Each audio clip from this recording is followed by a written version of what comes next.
What's up? What's up? What's up, everybody? So today's episode is going to be on the Quran. I want to make sure that I present the information within this book that I have right here. It's already on the screen, and I got it right here in my hand. I got a lot of tabs on there, just like with every book that I own. I try to keep as many tabs as possible on there, and these are the tabs. So yeah, definitely, this is going to be a good show. I'm going to do my mic checks real quick just to make sure everything's on here. Usually I have Fat Jesus on with me, but right now he's out and about. He's actually got a gig where he's about to be in a play. So he's been hitting up on that lately. So I'm just going to do a quick mic check on my stuff. And then we're going to proceed to the show, which should be very easy because it should just pop up. But just to let everybody know that the reason why I have this show is because there's a lot of people out there who want information. And honestly, I can tell you a lot of people don't actually read their sources. They quote things from somebody else, or they read something from a Twitter post or a Facebook post, and they be like, oh, I got all this information. This is this and that. And I'm just like, yo, did you actually read this? And I've actually had a couple of people tell me when I was promoting this book saying, hey, look, if you really want to understand the Quran, this is probably a good book that you might want to get. And a lot of people have said, I don't need to read it, but will be quick to comment on it. I don't understand how we got to the point where we comment before being knowledgeable on the subject. If you're going to talk about a subject, you at least have to be knowledgeable on it. Whether the information is incorrect or not, being knowledgeable means that you went out there and did some research. Now, I'm not saying just because you do research, you're going to find the facts. What I'm saying is that you're going out there to look for the facts. And you only know what the facts are when you're able to do a comparative study on these facts. What I like to do is I like to do my own comparative studies. I'll read one version of a Quran and I'll read another version. And I know that there are two different types of actually so here we go. This is a good question right here. Have you actually read the Quran and presupposes the Bible? Well, I got the Bible. I got the Quran right here, and I actually have tabs right here. So this is for you, DV. Yes, I have read the Quran. I actually have a copy of it. And if you've been following me long enough, you know that I only read what's actually in this books. My whole series, what I've learned from reading these books, is actually the series that actually that's most popular that a lot of people like, because I take what I have in my libraries, because I have two libraries, one in my living room and one right here in my study room, and I grab a book and I actually read it. So that is I like that already. That's the first perfect one. Have you actually read the Quran? I have. And I'll be going over it. And a lot of people, and he says presupposes.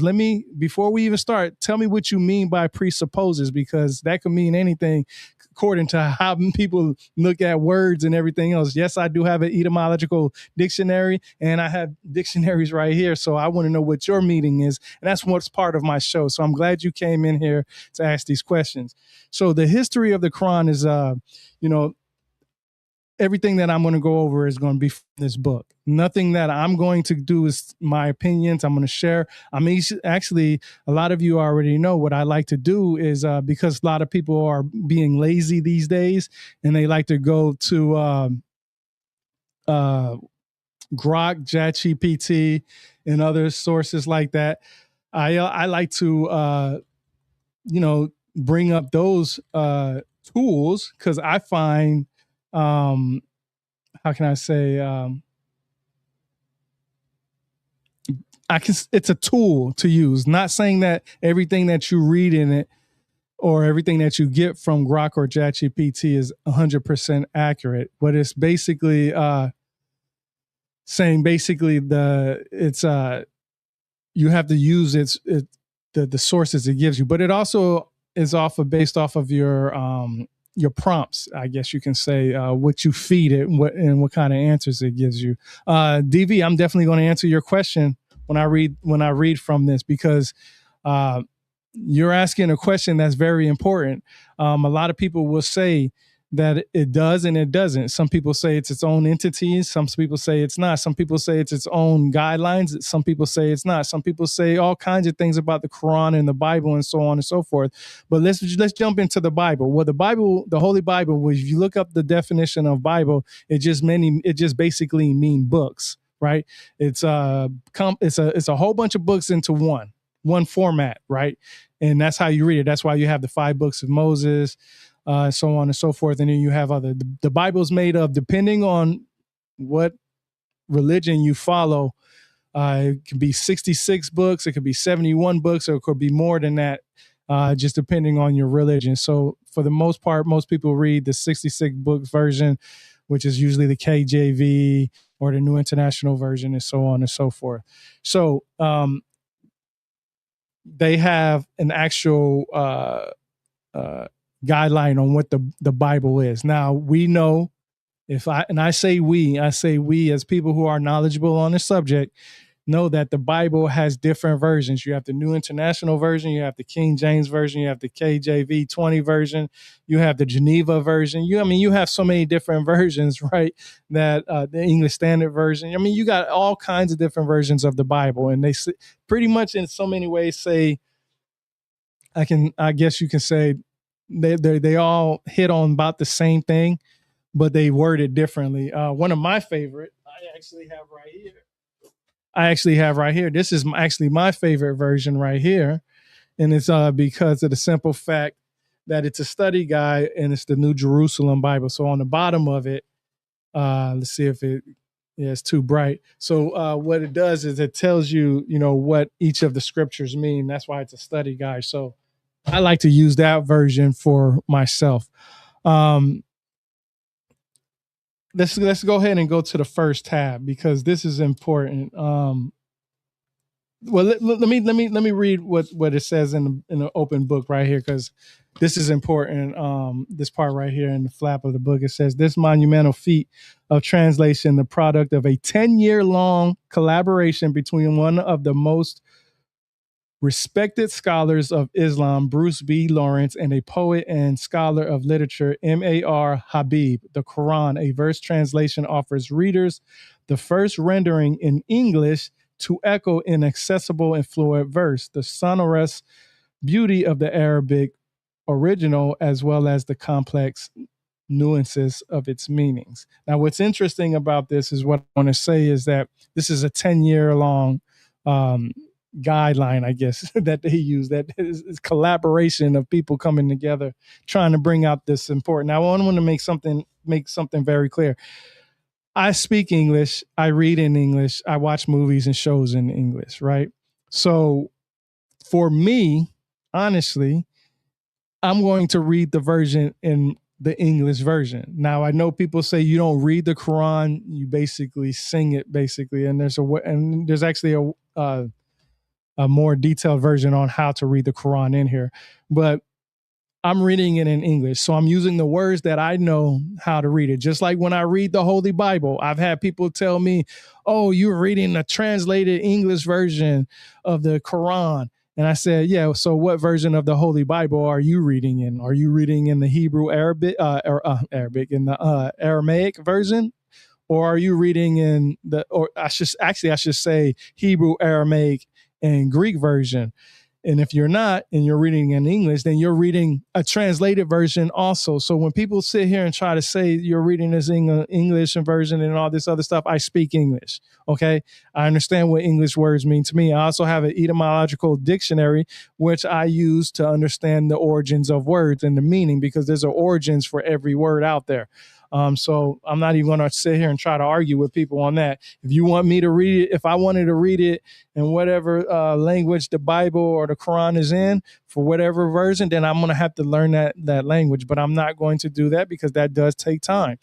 So the first tab that I have on here is the introduction, which is pretty interesting, because DV says that is all entirely meaningless, though. Nothing is meaningless. What's meaningless is when you don't go out there and do your due diligence. What's meaningless is if you don't try to understand. What's meaningless is when you comment so many times without understanding what the person is trying to do. That's what's meaningless to me. It's meaningless. You say that stuff, right?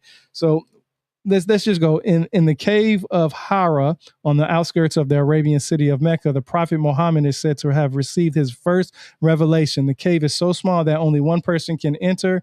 It overlooks a rocky landscape, craggy, rich with bright bronze colored sand. From this height, the prophet looked down and meditated on what was right and wrong in the beliefs and practice of his people. Okay, his people. All right, he came down from the mountain ablaze with the language that was neither verse nor prose, language that we have ever since been struggling to understand, struggling to render into our own idiom.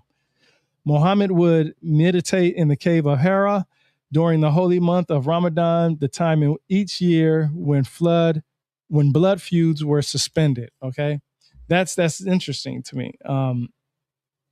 Here we go. What is meaningless is talking about the Bible from the Billy Carson. Okay, we're not even going to talk about Billy Carson. He gets enough flack right now. But that's where we get, how Muhammad got his information. He meditated. He went to a mountain. He went to a cave. He got his information. If you read the Holy Bible, you have people like Ezekiel who's meditated. You have people like who we got. Jacob, because you got the Jacob's ladder, right? I mean, you got all kinds of people that meditated in the Bible, right? So the next tab that I have on here is that Muhammad could not read. Jesus couldn't read, from what I understood from some people, because some people would say that he didn't write his own book, and that's why they think he couldn't read. But some people say he could read. So there's also always back and forth with Jesus and Muhammad on there, and I bring that up because Jesus is mentioned a lot in this Quran. Whether Jesus could read or write or not, there's a debate on that from a lot of people. That's not necessarily here or there. It's the same thing with Muhammad, whether he could read or write himself, it doesn't make any difference. But all those who accompanied him on his caravan trips, whether to Egypt or Syria, to Yemen or any other place, could read commercial symbols, but there was not yet a fully developed written Arabic language for him. I actually just got a text message from Fat Jesus, so we're going to see if he's going to jump in. I know he said he was asleep. Yeah, he's just waking up, so we'll just wait. Whenever he comes in here, we'll bring him in. But I bring that up because of the simple fact about Jesus and Muhammad is that a lot of people say, well, Jesus is the prophet, he's the Messiah, he's so on and so forth. I actually have a lot of books on him that I would be going over in the version. Yes, I've read that Jesus couldn't read because some people believe that since he didn't write a book himself, is he couldn't read and write.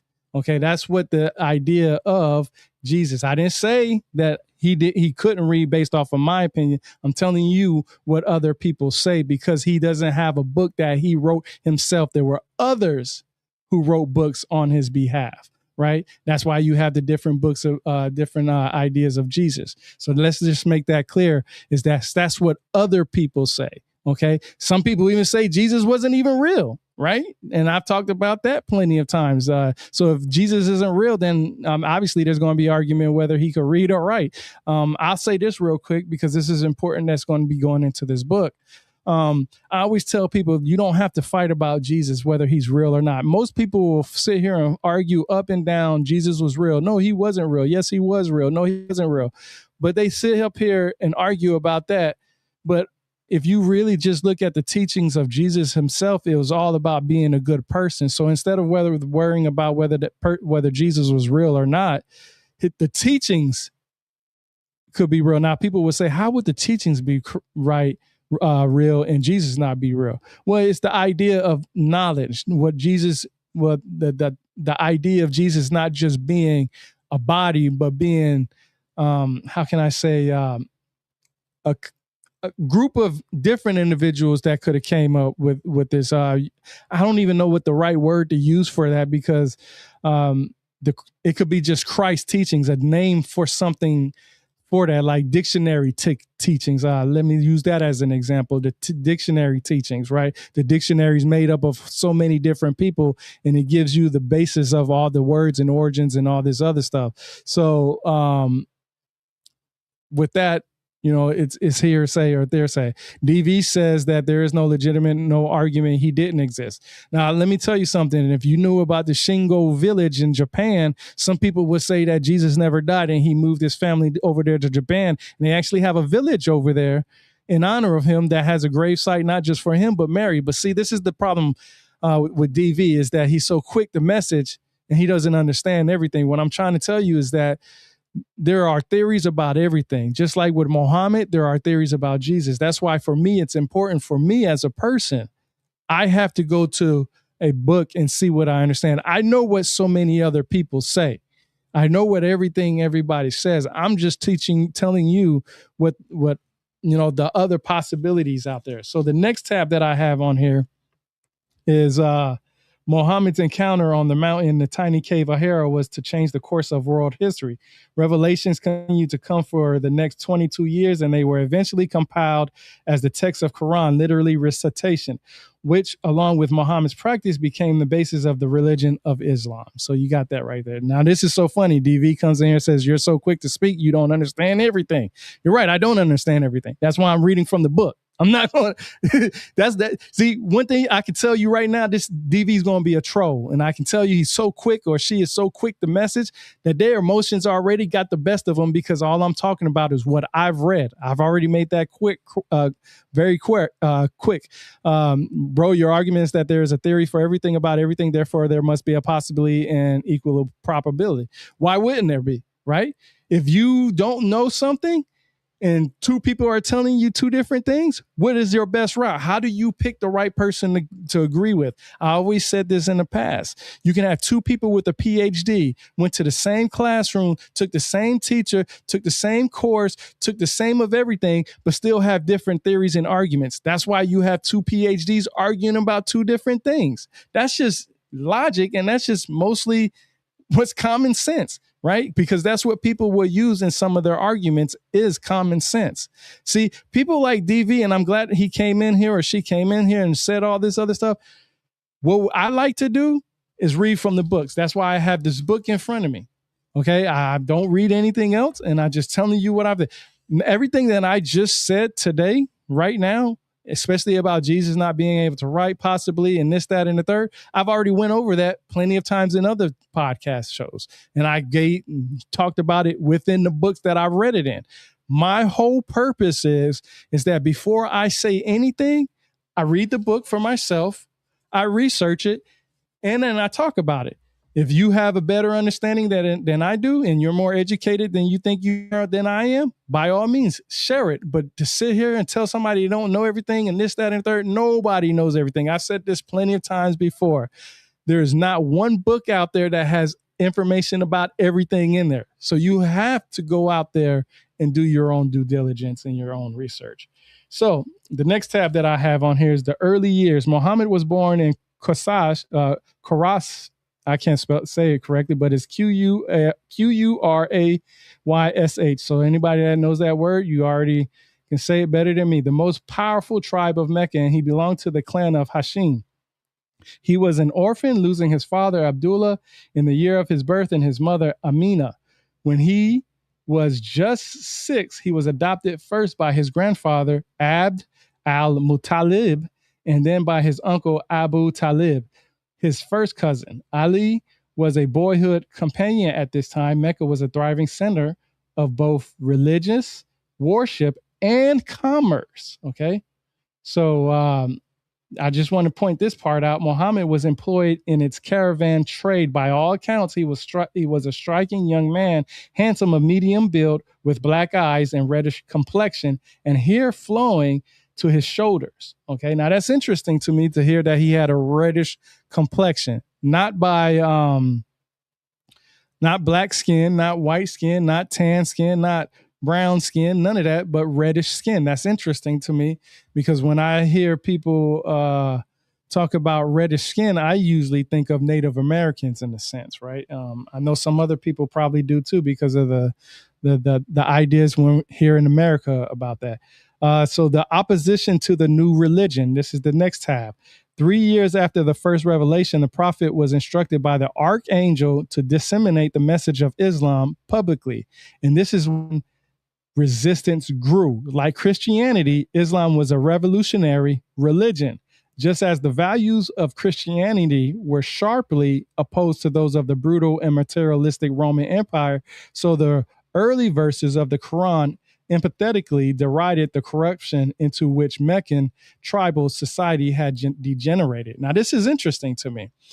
It's funny. I got to point this out. He says, I'm your only viewer and commenter. Actually, I have a couple of viewers on here. I don't know which one you're watching me from, YouTube, X, Rumble, or something else, but you're not my only viewer. So you can wipe that, DV. The second thing is that I don't do this for other people necessarily. I do this for people who want to understand. People who follow me, who watch my show, understand that I have a passion just sharing information. That's all I do.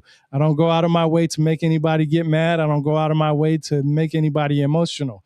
Emotions has to be controlled by facts. If you can't control your emotions, then you will never go out there to seek facts.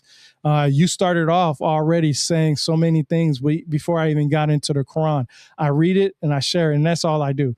One thing that I do want to point out to everybody is that, and a lot of you already know who follow me and listen to me, one of the best things that I can tell you that I do that most others don't do is that I actually take the book in hand that I've read, go through these tabs that I have on here, and just share exactly what it's written in the tabs. That's it. Nothing more, nothing less.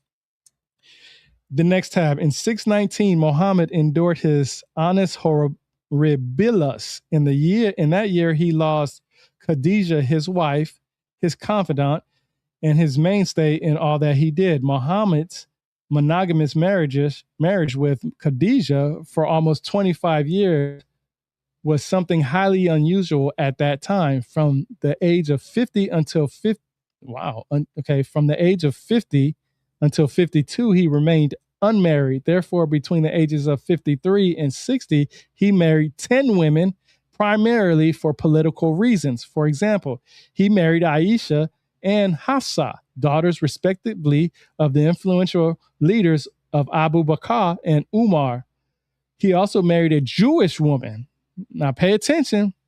Muhammad married a Jewish woman, Rihanna, to form ties with the tribe of Bani Qurayza, as well as a Christian woman, Maryam, which helped forge a link with Muqawqis.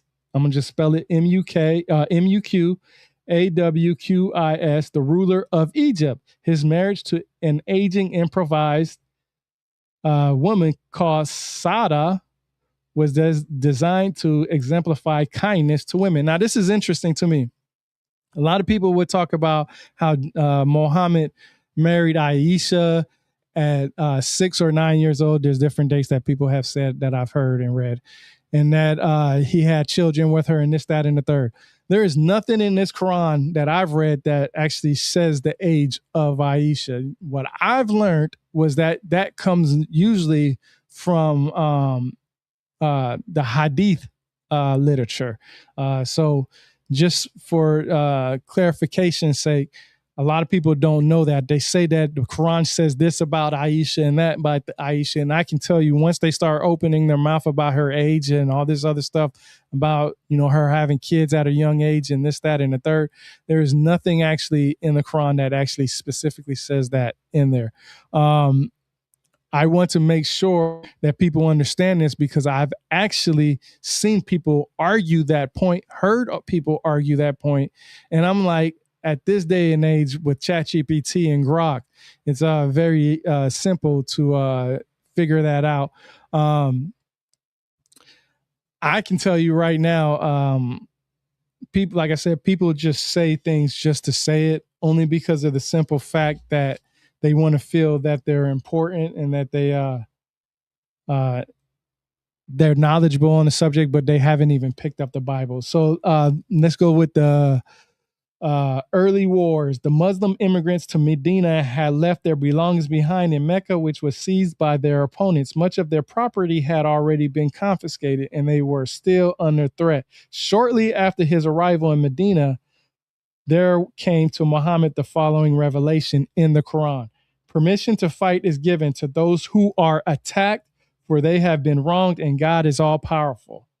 If you're attacked, you only have every right to protect yourself. Here in America, we have so many different rights where if somebody attacks you and you feel like your life is in danger, you can do whatever it is to keep yourself from being hurt or even killed.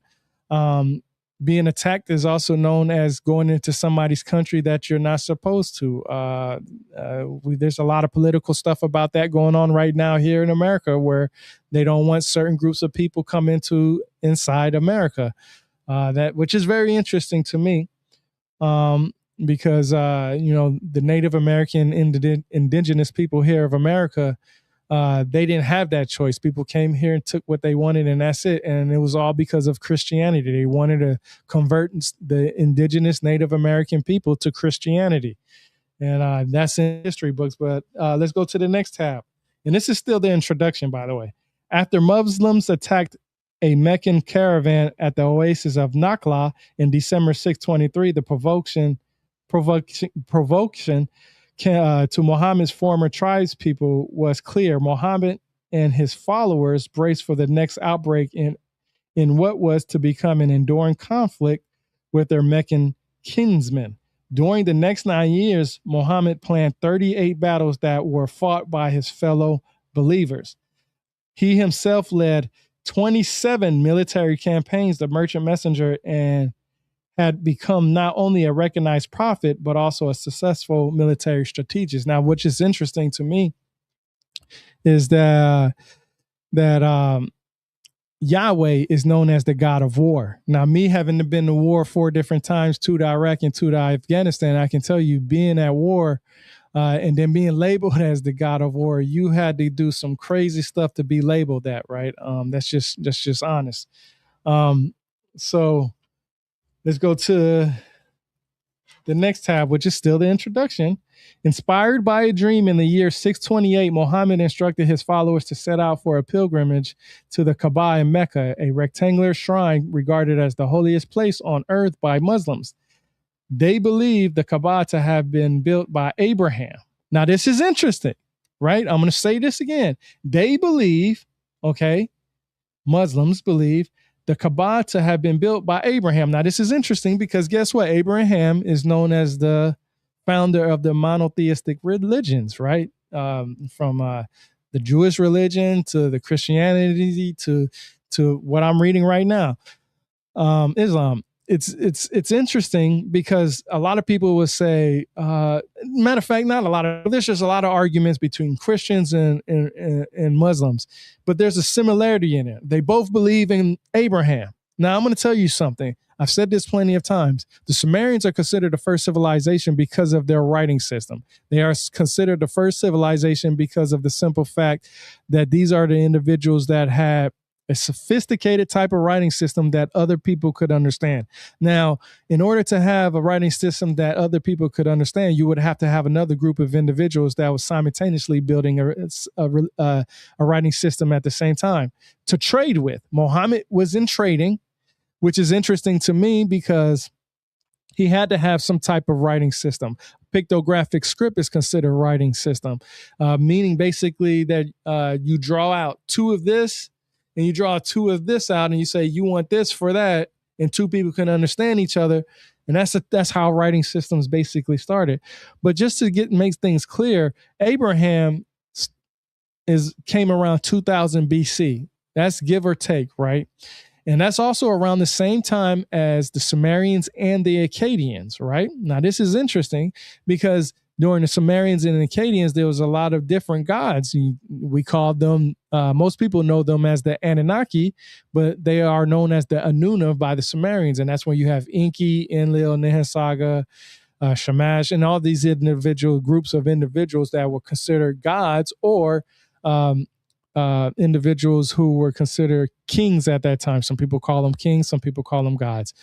But for the most part, either the Sumerians or the Akkadians, it doesn't matter. Abraham had to choose one of those gods to worship solely, right? Because at the time there was many gods, so he had to pick one of those gods to say, this is the God that I'm going to worship.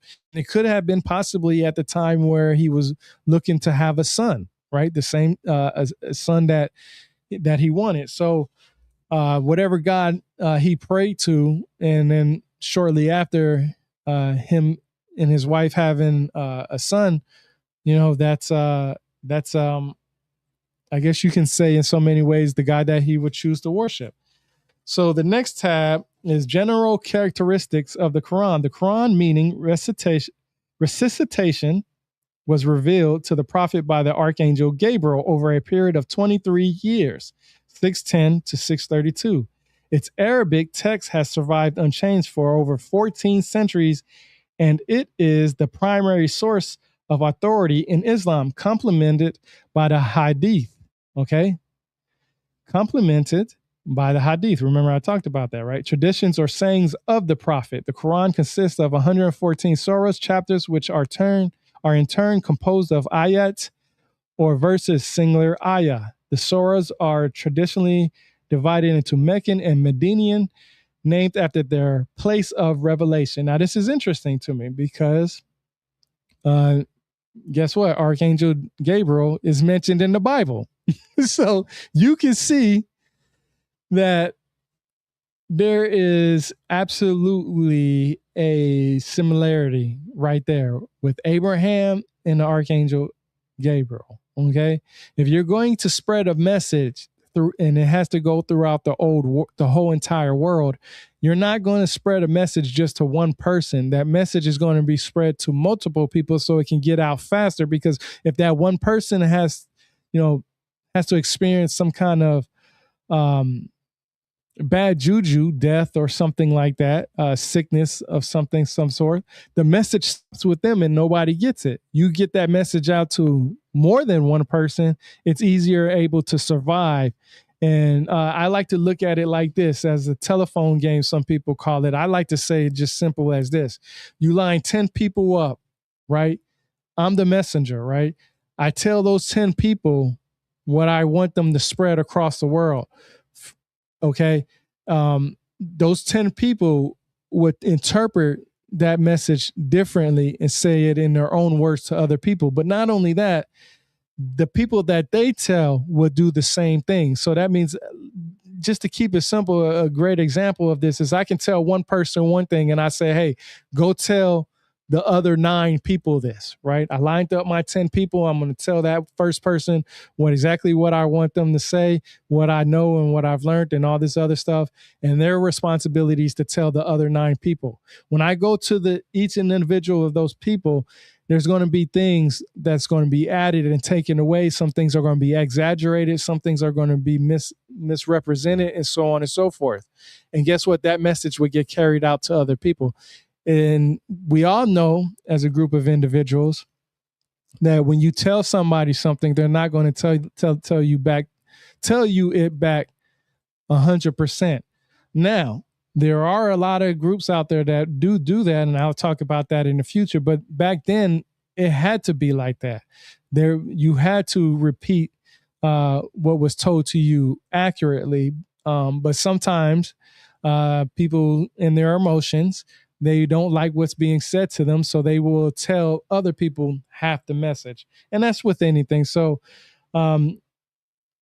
just with the Bible comes from a traditional oral story, right? So let's go to the next tab. It's about this translation. Perhaps the greatest obstacle to translating the Quran lies in the differences between long-held Western aesthetic assumptions and the compositional features of the Quran.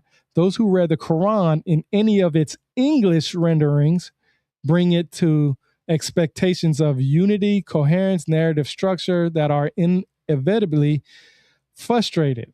Okay? Though the Quran repeatedly refers to itself as Al-Kitab, the book, any student of it knows that this term does not signify the book in a conventional Western sense. Now, this is interesting because when you look up the Holy Bible, the Bible is books, and this one is the Al-Kitab, Alkitab, known as the book. So technically, if you want to get technical, If you want to be honest, you can technically add the Quran to the Holy Bible, and the Holy Bible wouldn't even be misrepresented or looked at any other way, because guess what? It already has 66 other books. So that would make it the 67th 6-7 book. 6-7. Everybody that got kids know they get tired of hearing that word. But that would be the 67th book in the Holy Bible if they was to add it, or even any of the other apocrypha. Because I mean, you can have so many books in the Holy Bible. Because like I said, the Bible just means many books. It's just books. It's many books. The Quran is just one. So when people say, "Oh, I'm not going to read the Quran," then you don't want to understand any of the monotheistic religion, because you, in a sense, look at the Quran that, oh, it's westernized. Now, let me tell you something. Guess where Jesus came from? He came from that side of the world. He came from that side of the world. He ain't come from Greek. He didn't come from Rome. He didn't come from the United States, when, of course, it wasn't the United States, but the land. He came from that side of the world. Okay? Everybody knows about Babylon and Ur and all these other places. That's where, I mean, the idea that they say Western sense, it makes no sense to me, because of the simple fact that everything that we know about religion, Abraham, I mean, go look where Abraham came from. You know what I'm saying? It's just the idea that people don't understand it. So when I hear the Western sense, it's telling me that this is the idea that they want to take away books from other sort. They want to take books out of they want to take their beliefs and leave the certain books out that don't go with their beliefs. That's basically what I was trying to say. So let's go to the next tab. I think I'm actually going to get into here we go. So the core of the Quranic rhetoric consists of doublets, the combination of two divine attributes. The first verse of the first surah of the Quran includes a doublet in the name of God, the all-merciful, ever merciful. That's what I had to learn. I've read that so many times, and I'm going to say it again. In the name of God, the all-merciful, ever merciful. Okay, so the next tablet I got is in late 1986, Bruce Lawrence and a Jordanian academic, Dr. Ibrahim Abu Nab, spent an entire night talking about just these three words, and that launched the Quran. They agreed to disagree on the initial name. Abu Nab opted for Allah, Bruce for God. If the intended audience was native English speakers, basically, they would say God and over Allah. It's the same choice made by several translators of the Quran, including Yusuf, Ali, Asad, and Khalidi, all Muslims, as well as Rodwell, Arbery, and Cleary, all non-Muslims. Now, let me just make this very clear. A lot of people don't know this. God, Allah is the same exact thing, same exact word. God is the English version, and Allah is just, let me read it again for people to understand. It says, where was it? All Muslims I'm sorry, that's not the word. Here we go. In approaching each word, verse, or surah of the Quran as a translator, argued Abu Nab, one must be worried, but also hopeful of finding a counterpart in English that echoes the Arabic original. The Arabic original. Okay, so you got two different languages. If you speak English, you're probably going to say God. If you speak Arabic, you're probably just going to say Allah. You may just say God also, just because, most people can speak English. But God and Allah is literally the same thing. When you say, somebody says God, they're saying in Allah in a different language. So that argument needs to stop. I don't know how people came to the conclusion that Allah is not God, because it's literally the same thing. Matter of fact, if just go read the Bible in its original text in Greek, and then Aramaic or Hebrew, and see what word they was using before God. So we're gonna go to the next tab. We also differ from most translators in according equal weight to all divine names. No one would dispute that God in every instance should be capitalized. Okay, this is where you get the difference between the capital G and lowercase g. But what of many names of God found in the Quran? So many that in Muslims' spiritual practice, they are reduced to 99 and readily available in devotional guides or in a tasbih, rosaries numbering either 33 or 99 to indicate the use of divine names. I actually went over a book. It's the Timeline of the Bible. I believe that's what it's called. I already went live on there. And there's many names that I went over that is just for the name God, according to just in the English version, right? You have many names for God in the English version. Most people know God, but if you look at the historical documents of what God was and who he was and what he was representing and so on and so forth, you can see how there were many different names. I believe it lists, and I actually showed it. I think it had 100 names, if I'm not mistaken. But we can just look at the word Elohim, right? The Elohim. So I just wanted to point that out. That for the most part, there's many names for God and Allah, just like it said in here. The next tab is under the glossary part. It's still in it's about the translations. Is right after the introduction. It just says, I have tabbed up. It says in this. Okay, it says the point here. Okay, let me just read the whole thing because I actually tabbed it way down in the bottom.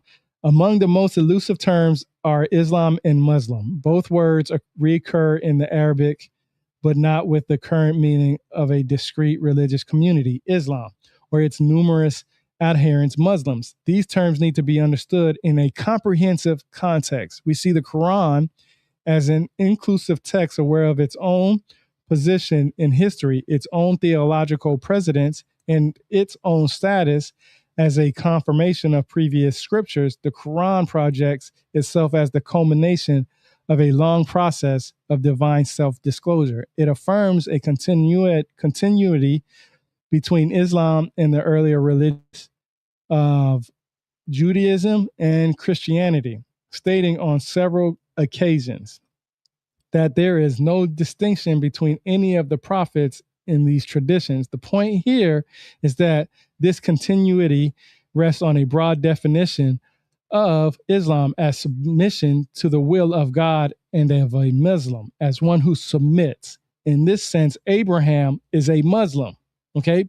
And that's a good point because Abraham submitted to a God. Okay. Now change the word God to Allah. Okay. Now this is why it's important. This is what's interesting to me was it said in this sense, Abraham is a Muslim, but he is the founder of the monotheistic religions, which becomes Judaism, Christianity, and so on and so forth. But here they give a text on why they say that. Say we believe in God and what has been revealed to us and what was revealed to Abraham, Ishmael, Isaac, Jacob, and the tribes.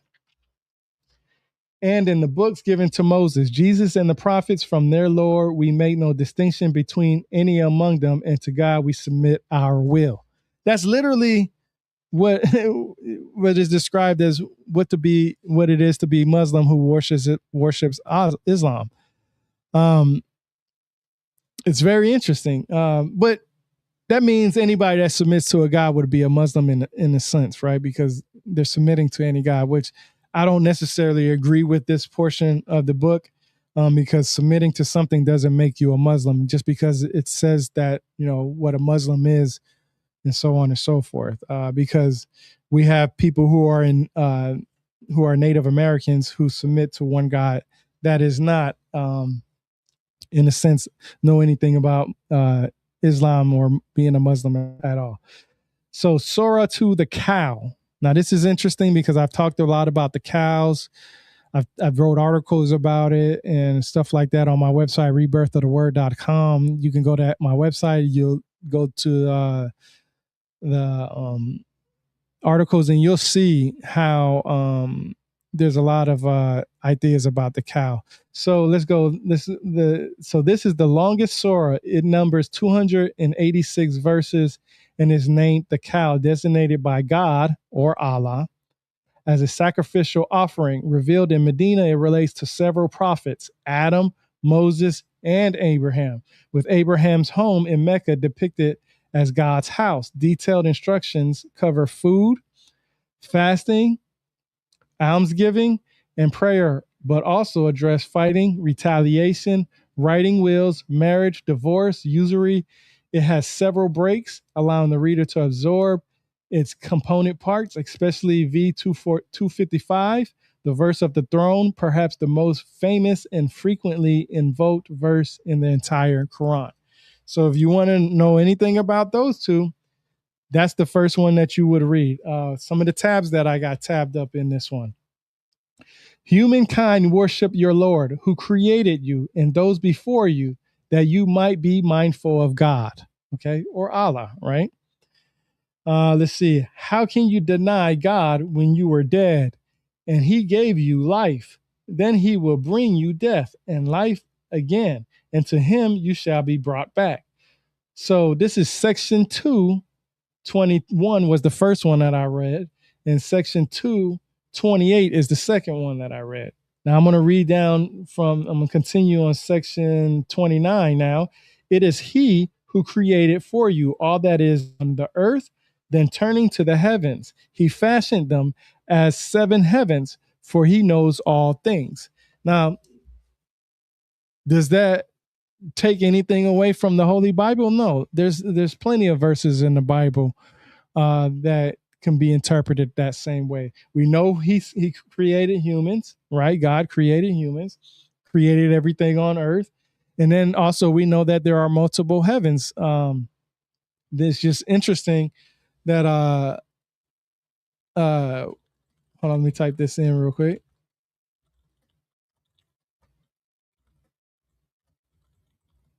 Because I'm getting a lot of comments in here, which is very interesting. Here we go. Here, Daniel, if you're saying you would like to formally debate, hey, DV, I would love to debate. We could set that up in the future if you want to. Just let me know when. But back to the multiple heavens, let's go to 2 Corinthians 12:2. I know a man in Christ who 14 years ago was caught up to the third heaven. So we know that there are multiple heavens, right? Genesis 1:1, in the beginning, God created the heavens and the earth. That's the most easiest one, right? Because if you really want to be honest, heavens is multiple. So we'll just go with that. So the next tab that I have is still in the Surah 2, the cow.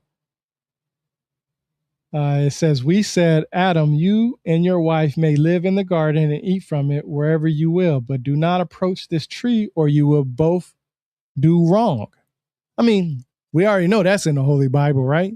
I mean, tree of knowledge.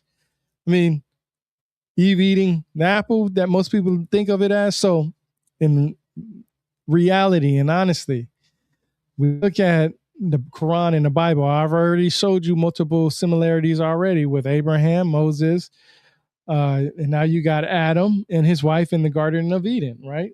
So we can leave that as is. Here's the next tab. We parted the sea for you, saving you and drowning the forces of the Pharaoh as you looked on. Moses parted the sea, did he not? So we know there's a similarity right there. So you're not missing anything when you read this Quran. Here's another tab. And we brought down clouds to shade you, and we sent down to you manna and quail, saying, eat of the good things we have given you, for they did not wrong us, but wronged themselves. Now, in the Bible, it talks about manna. But here in the Quran, it says manna and quail.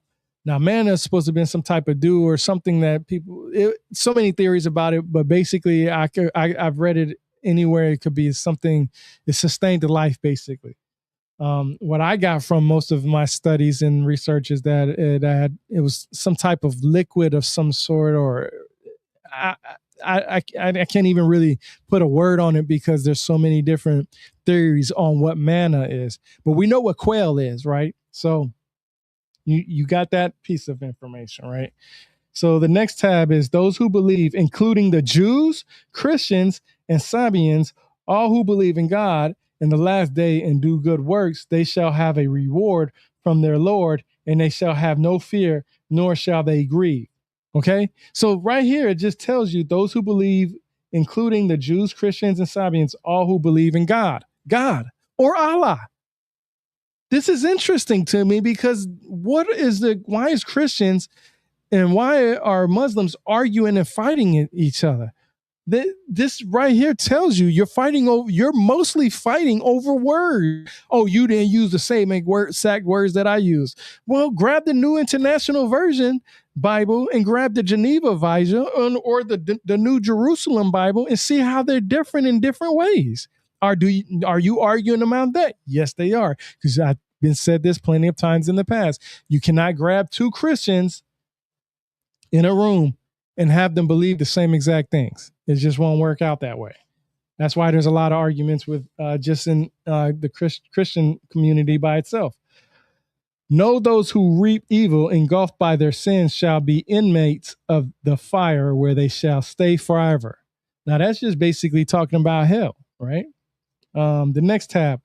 We gave Moses the Bible, and we sent after him a series of messengers. We gave clear signs to Jesus, son of Mary, whom we strengthened with the Holy Spirit. Whenever a messenger came to you bringing what you did not desire, did you not grow proud, denying some and killing others? Now, this is interesting because the word messenger is used, right? Well, if you look up the Strong Concordance, angels are basically considered messengers. I've went over this plenty of times. I don't have to argue about it. I don't have to get into ideas about it, but a messenger was an angel, and an angel could be what some people will call demons, evil or good. And messenger can be, an angel could be evil or good. A lot of people will say demons. I don't think that a lot of people understand the word demon. I've talked about this plenty of times. If you read Plato's books, you go to Cratylus, the book Cratylus, Cratylus, you read about demons in there, and Socrates, Plato, and a lot of individuals in that era, they talked about demons being men who died honorably or wise men. That's literally what a demon was, a wise man or a man that died honorably. Now, that's not the demon. Now, that's not the idea what most people think of a demon, but that's just true facts. I've went over this plenty of times. I don't need to. I'll be going over Plato's books in the future, but I just wanted to make that known. The next tab, to God belong the East and the West. I'm going to say that again. To God belong the East and the West. Wherever you turn, there is his face, God, the all-embracing, all-knowing. Now, a lot of people say you would never see the face of God, but if you read certain texts, not just in the Quran, but in the Bible, you can see how that is not always true. Here we go. Another tab. Yes, we have sent you prophet with the truth to give joyous news and to give warning, but it's not you who must answer for the inmates of the blazing. The Jews and the Christians would never be content until you adopt their creed. Say, the only guidance is God's guidance. Okay? If you were to comply with their desires after the knowledge that has come to you, you would have neither protector nor helper against God. Those to whom we gave the book, those who recite it rightly, they are the ones who believe in it, but those who deny it, they will be the ones who lose. Now, like I said, back in the day, these words were, or these Bibles or religious texts in a sense, were supposed to be told word for word. Somebody told you what to exactly say, and you were supposed to say it back to them exactly the way it's supposed to be, that it was told to you. We know that there's many different translations from the Quran to the Bible because, like I said, in the English renderings, you have different people who will read the Arabic writings or whatever you have it and interpret it and say it back using the words that they know best for that word. So that's an argument for other people to make. I don't make those arguments. I just like to read what I have in my hand.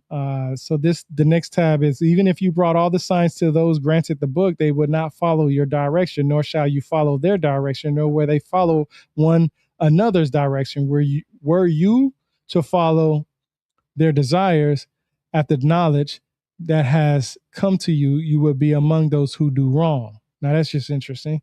The next tab, each community has a direction toward which it turns, so compete in good works.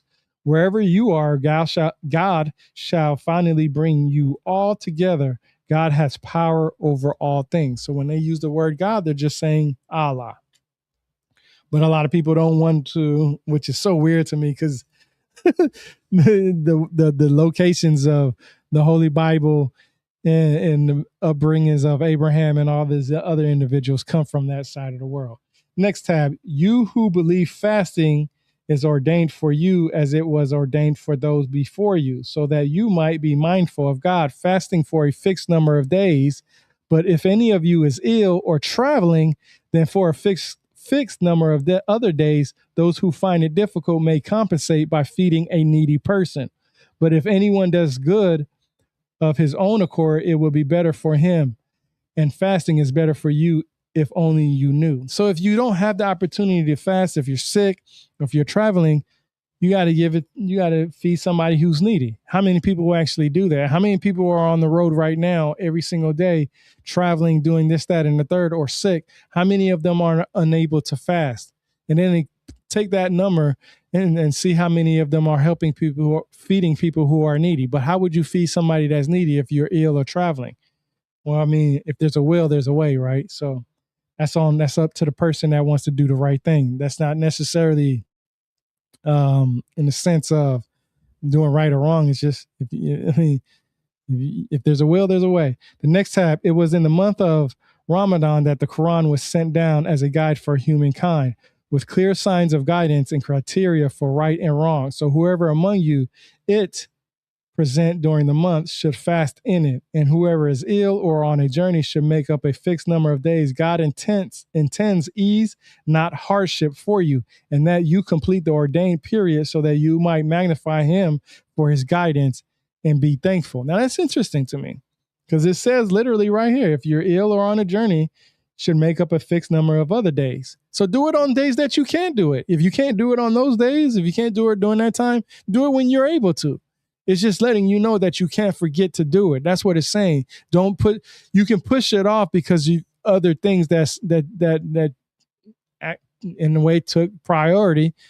You just got to make up for it.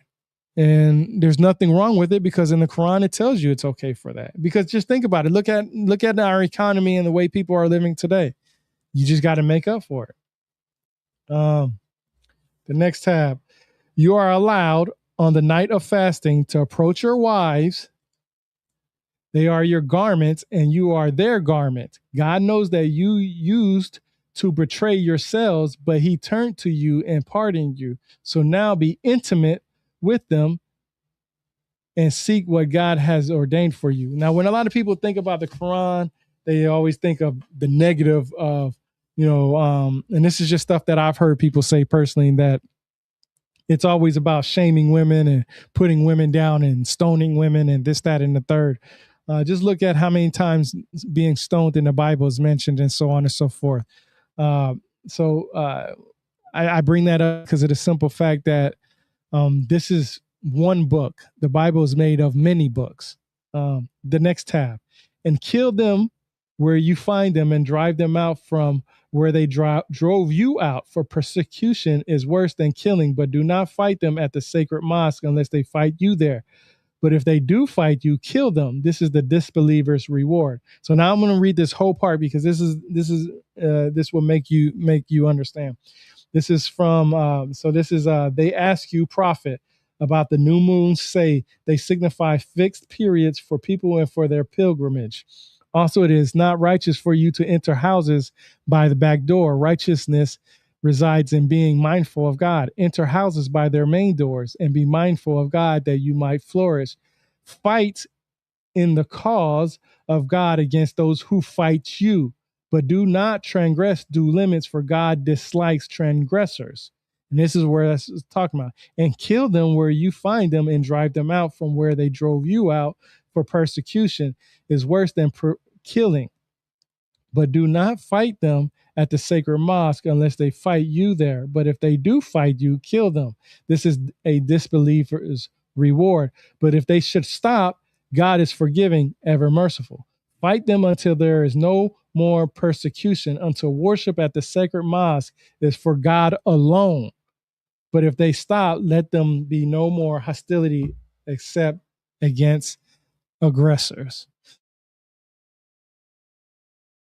That's very interesting to me. Hold on for a second.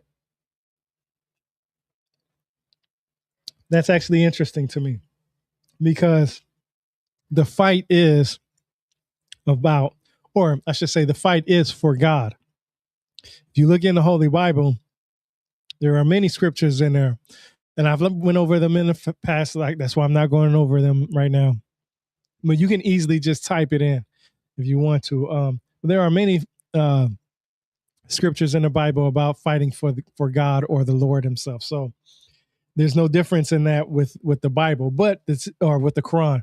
But I do want to tell you this: the Quran is one book that's not in the Holy Bible, which could technically be in the Holy Bible, because the Bible is what? Many books. It's books. Okay. All right. So the next tab, they ask you about fighting during this sacred month. Say fighting in it is a grave offense, but hindering people from God's path, disbelieving in Him, barring access to the sacred mosque, and driving out its people are even more grave in God's eyes. For persecution is worse than killing. They won't stop fighting you until they turn you back from your religion, if they can. That's interesting, right? Let's look at some of these. Here we go. Fat Jesus, jump in here. I sent you the link. He's right here. Look at him.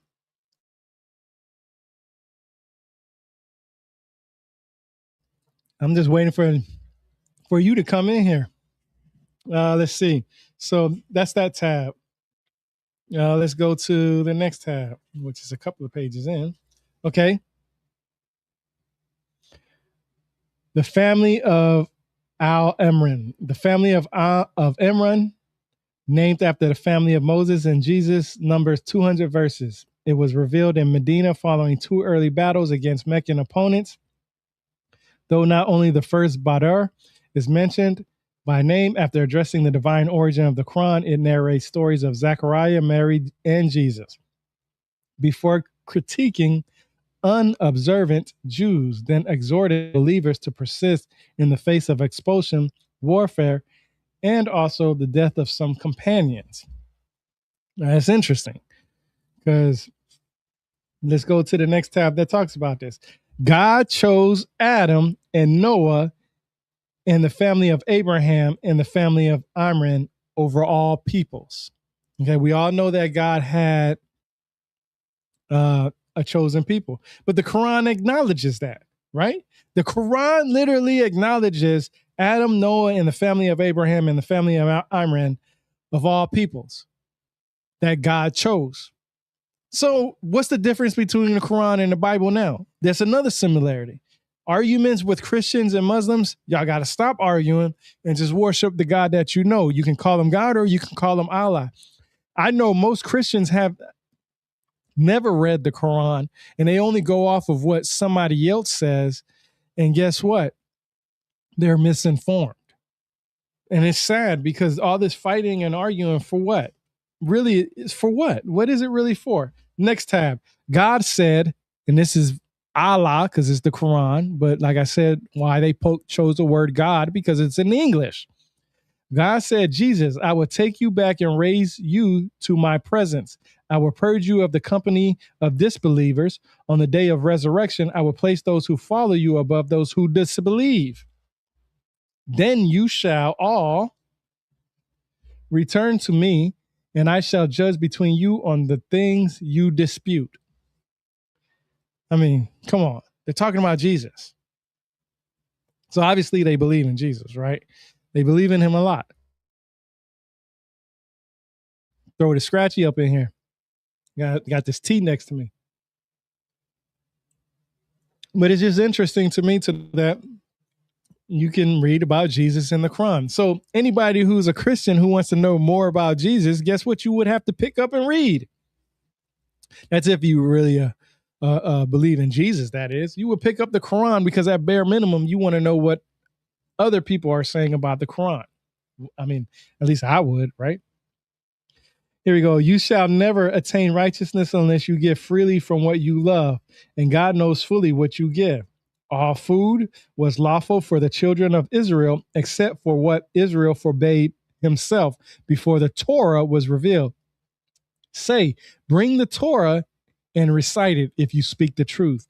those who invent a falsehood about God after this do wrong. So they tell you to read the Torah. They literally tell you to read the Torah. The Quran tells you, hey, read it. And those who invent a falsehood about God after this do wrong. Come on, people. Why is there so many arguments with Christians and Muslims? Why? Why are y'all arguing? Why are y'all fighting? Literally, why are y'all fighting? And I can tell you the reason why. The lack of respect. It ain't got nothing to do with religion. Because if it had anything to do with religion, honestly, they wouldn't be fighting. It has different respects. People who are Muslim have a certain type of respect. Christianity has their certain type of respect. Judaism and so many other people have other types of respect. Yo, look, it's Fat Jesus. What's up, man? Hold on, let me grab my headset because Maleko. let me grab my headset because doing this on my own. So you was listening. So tell me what you think so far. Oh man, I think you're going into deep waters. Yeah, I know. Why are you dragging me into this? No, it's fun to me, man, because of the simple fact that, like I said, people who are Islamic faith, Muslims or Christians or whatever, they fighting over small details. They're literally fighting about stupid things. Muslims believe in Jesus. And literally, I just read right here, all food was lawful for the children of Israel except for what Israel forbade himself. Before the Torah was revealed, say, bring the Torah and recite it if you speak the truth. Those who invent a falsehood about God after this do wrong. So they tell you in the Quran to read the Torah. They tell you to do that. Not just one book, but they're telling you to read others. And to me, I can't understand why there's so many arguments between religions and so on and so forth. So the next tab. First of all, I want to show a little bit of respect, and I just want to do a small prayer first before I move forward. Yeah, go ahead. And ask Allah, please forgive us if we disrespect anybody or anybody of faith, and forgive us for even pushing forward. If we hit upon a touchy subject on this matter, do apologize on that. So, Allah, please forgive us. We're just mere humans. Thank you so much for giving us such an amazing scriptures, and thank you so much for providing us such amazing history throughout all of human history. We are grateful. We are grateful to you, Allah. So let's continue forward and let's try and have a beneficial and understanding. Maybe we can come up with an idea or understanding of and breakdown of the history of it. We're not trying to make this book into like some type of theory or some type of something that is not what it is. We're just trying to clear up the muddy waters of the Quran, because obviously there is a similarity between the three major religions that we have today in the world. There are timelines that we can argue about, but the most important thing that we got to think about the Quran is, and I always bring this up in all my discussion: what came first, the chicken or the egg? We talk about the main person in the Bible is Abraham. And so if we pinpoint the time period or timeline of Abraham, you could see that Abraham was talked about in the Sumerian and Babylonian text. And when people from Judea and Israel and I think, and you could correct me, were they enslaved in Babylon? Who?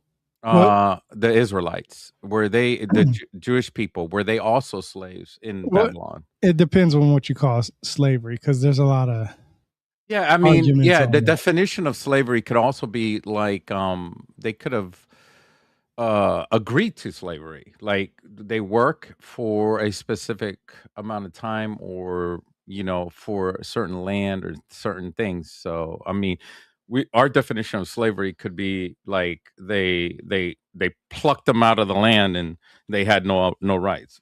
that could be our definition of slavery, or maybe they had a different definition of slavery where they agreed upon, which is like today we agreed upon certain taxes, or so it could be we could still be in slavery, So, Yeah. so if we agreed upon certain amount of money and all that stuff, then and not call it slavery, it's still probably slavery. We're stuck in a cubicle all day long. It feels like slavery to me. So Right. so definition may be determined upon how you view, or how they viewed, or how that could have been normal life. I don't want to make a joke about it. I laugh about it because I think about how we misconstrue, or how we think about ourselves today in modern times, and then we look back and says, how could they ever accept that? Hmm. And that's the way normal life was for them. And obviously, um, Mesopotamians had armor, they had weapons, they had swords, they had bows. What did the Israelites have? They didn't have any of those things. They were peaceful people, right? And so they weren't going around, shooting and killing. Yeah. Yeah. So it was very easy to conquer people that are not warlike people. And I look at, and it all comes back down to Samaria. Now, this is where the expert comes in. Rebirth of the Word, he's an expert and historian on the Sumerian text and Babylonian texts, because he spent most of his time studying and reading and perusing the museums, Babylonian museums, and any antiquities on that subject. That, I have to say, you must listen to Rebirth of the Word when it comes to Babylonian stuff, because nobody else I have seen has the knowledge and understanding that he has. Is why he brings up the Quran. I know that he has a bunch of tabs he wants to go over, but I just wanted to jump in and talk about how important it is that we get to the root of the beginning of where the idea of all of this started. And the Quran uh, was brought by a messenger. It was an angel, and the angel was Gabriel. And Gabriel brought the word of Allah, which is the Quran that we know of today, the scripture. So, who is Angel Gabriel? And that's the thing we need to bring down is, why is Gabriel so important? Well, Angel Michael is so important to us Christians, and other angels are important as well. It seems like in the Quran, Angel Gabriel seems to be the main. I don't know. I wanted to say prota- pro, protag- pro, Protagonist. what's the word? Yeah, the one for the for this scripture. And I don't want to say for that specific major religion, because when I just started talking about, I was talking about the Babylonians. So I want to talk about pre-Islam, because obviously the scriptures existed. The story of Abraham existed before the scripture of the Quran even was brought down by God. So I these stories, we need to break them down, and we need to understand. And I don't want to like debunk the Quran at all, because the Quran is held dearly by everybody's hearts. That's the important thing, is that the Quran is a very important religious text that is followed by millions and millions of people around the earth, and respecting it is very important. All right, go ahead. I'll just read some of these some of these comments that I have on X. One person said, "I listened to a couple of minutes of your live and heard the most retarded shit I've ever heard in my entire life." That's a quote from somebody that actually put on X. It's interesting because I made it a point that what I share is actually what I've read and researched. It's not fact over fiction. It's not me trying to say somebody's wrong or right. I'm just reading from the book itself.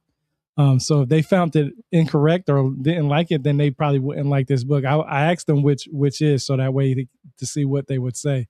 Hopefully they would. But I want to make it clear to everybody, because somebody said to me, in the comic section also that Jesus could read and write, and there are scriptures that say that Oh, Jesus thank could. you. I appreciate it. Oh no, not fat Jesus, Jesus, actual Yeah, Jesus. yeah, Okay. they said people could that Jesus could read and write, My and I parents was named like, me after Jesus. and I was like, and I'll be honest with you, nobody has ever came to an indefinite answer. I mean, what you read in the Bible is what you read in the Bible. That doesn't mean it's facts. That's somebody writing something based off their own belief and what they own. I know for a fact that Jesus didn't write a book. And the argument for that is because I know that because that's what other people talked about. There's nobody actually know who wrote the Bible hands on and so on and so forth as far as legitimate, honest writings. And it's interesting. Jesus had everybody else writing for him, pretty That's much. what I was saying, and I know it says in certain scriptures about that he You be read from picking certain people out. scrolls. Yeah, he read from You certain you, scrolls and you stuff. write for me. But the point is that there, and the person said earlier that that there's so many different things, like they was talking about the Kabbalah and stuff like that. Like I said, I have a lot of comments on here. I just want to make it known that nobody knows where this information actually came from. Just like you said, it's messengers. Messengers are angels. Here's a tab that I found interesting that you just talked on. This is we was talking about messengers. It says Muhammad is no more than a messenger, and messengers passed away before him. So he's there in the Quran. They're acknowledging messengers before Muhammad. If he died or were killed, would you return upon your heels? Whoever so turns can do no harm to God, but God will reward those who are grateful. So the Quran literally says in there that there were messengers prior. So what do you think about that?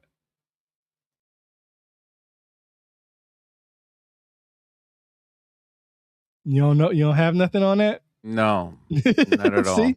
Yeah, see, because I mean, what can you really say about that when they're acknowledging that there were messengers before that? So the next tab I have. I mean, what let's break down what is messenger.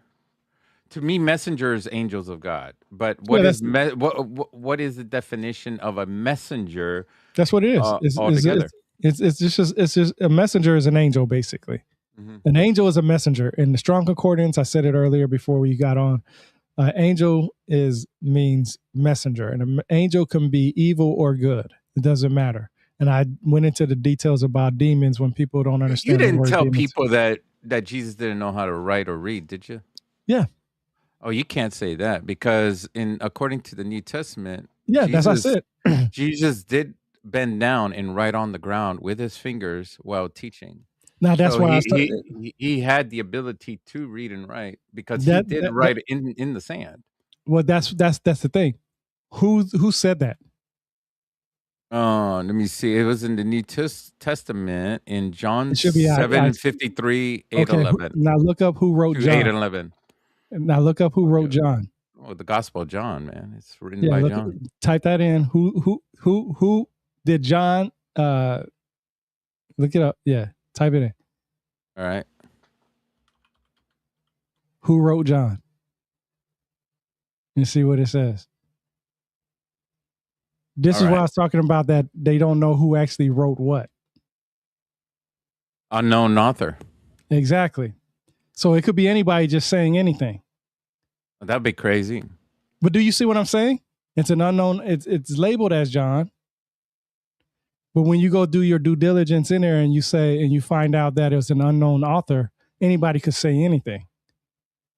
Was Jesus writing, or was he creating depictions? But then that's when I talked about pictographic script. Pictographic script is a type of a writing system. Oh well. I mean, if God came down as a human, because I believe that God is too awesome to be in front of humans. Like you probably explode into 1,000 molecules But if God appeared.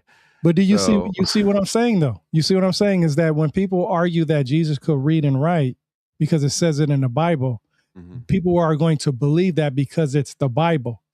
Now, when you go do your due diligence and ask, well, who wrote that? Who actually wrote that, and how do they know Jesus could actually do that?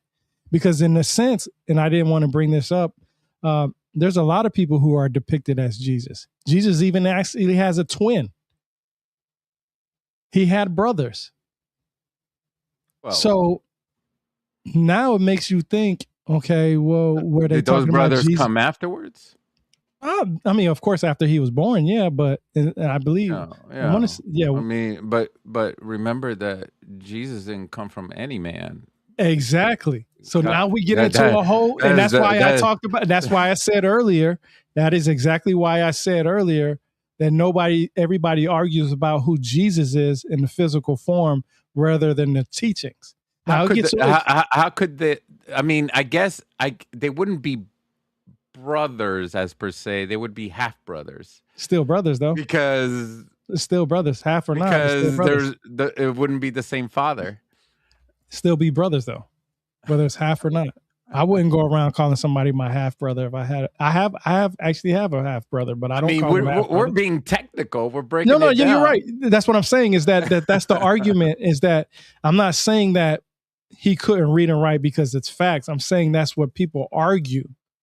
Is that, and I I made it mean, a point because we're in the age of DNA, so we're being so detailed on our lives and knowing where we come from and yeah, all this stuff. We don't just say, yeah, it's my mom.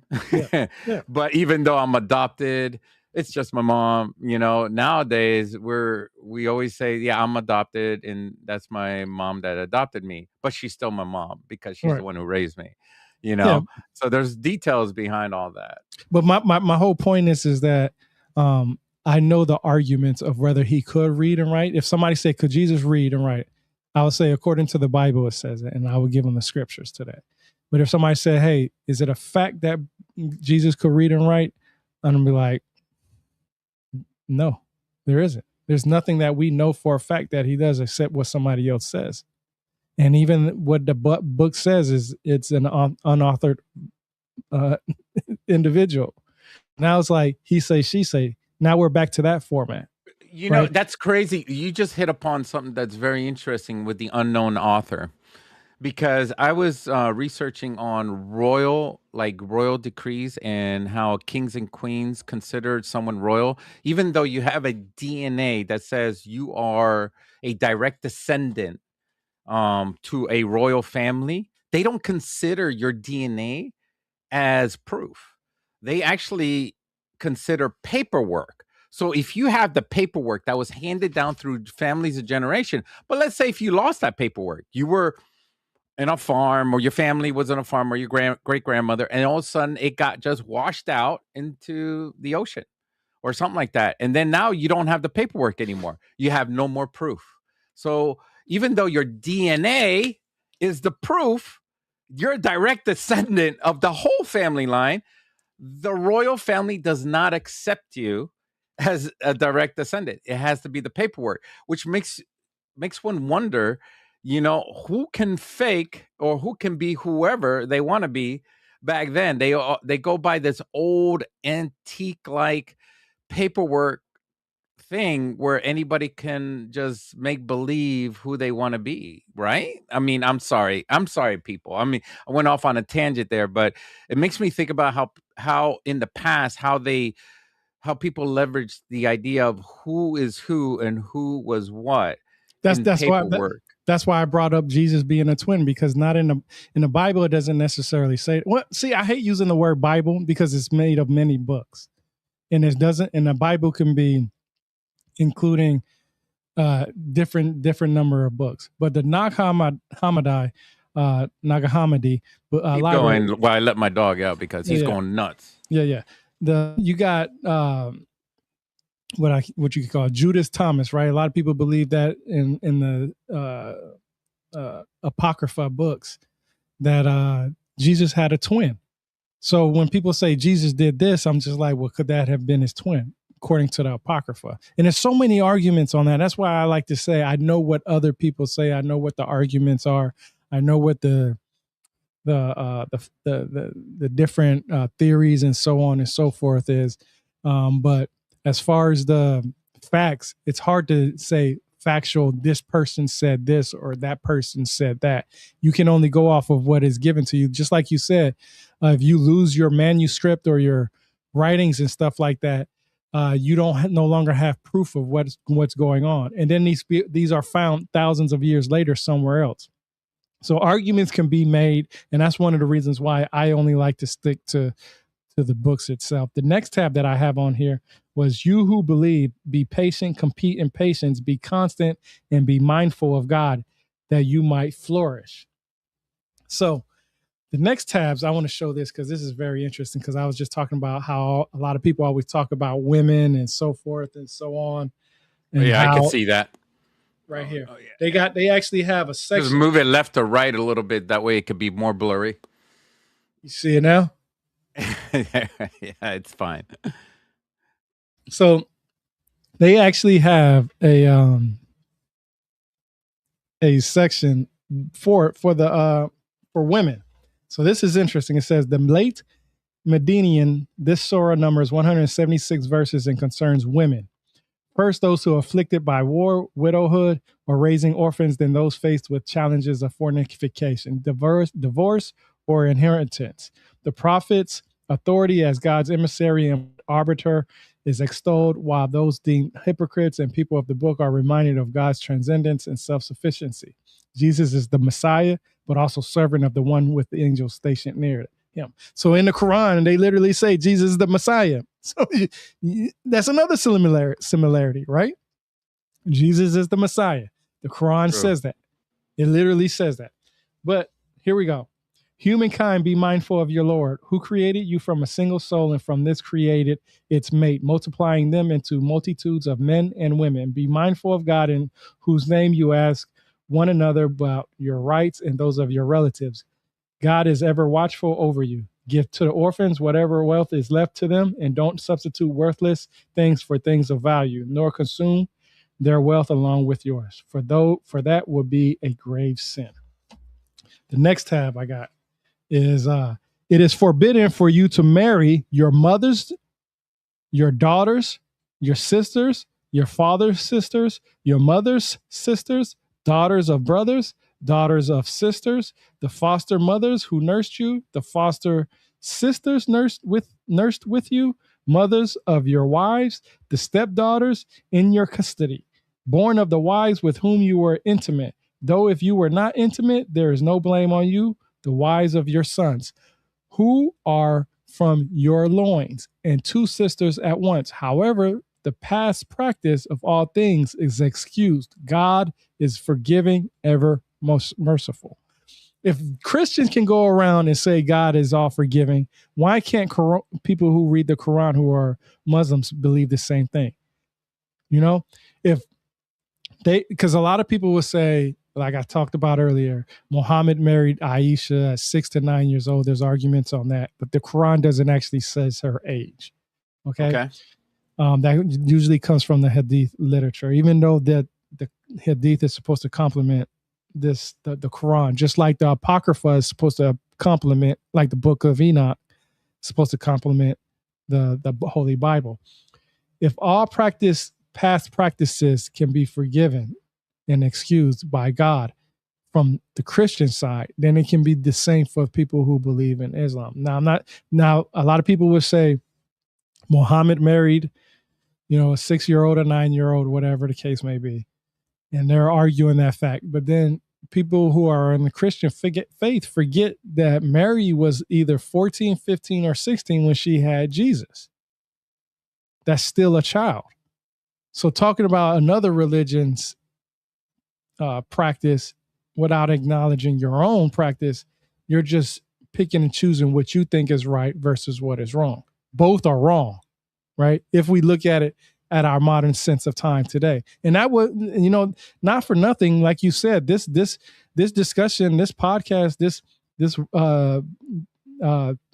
discussion that we're having between us, a lot of people are not going to like it because it's about their religion. But that's why I said earlier, if you want facts, you have to stay away from your emotional feelings. You can't be emotional about it. You know what I mean? I don't think anybody should marry a 6 or 9 year old, and I damn sure don't believe the same thing for what happened to the Virgin Mary.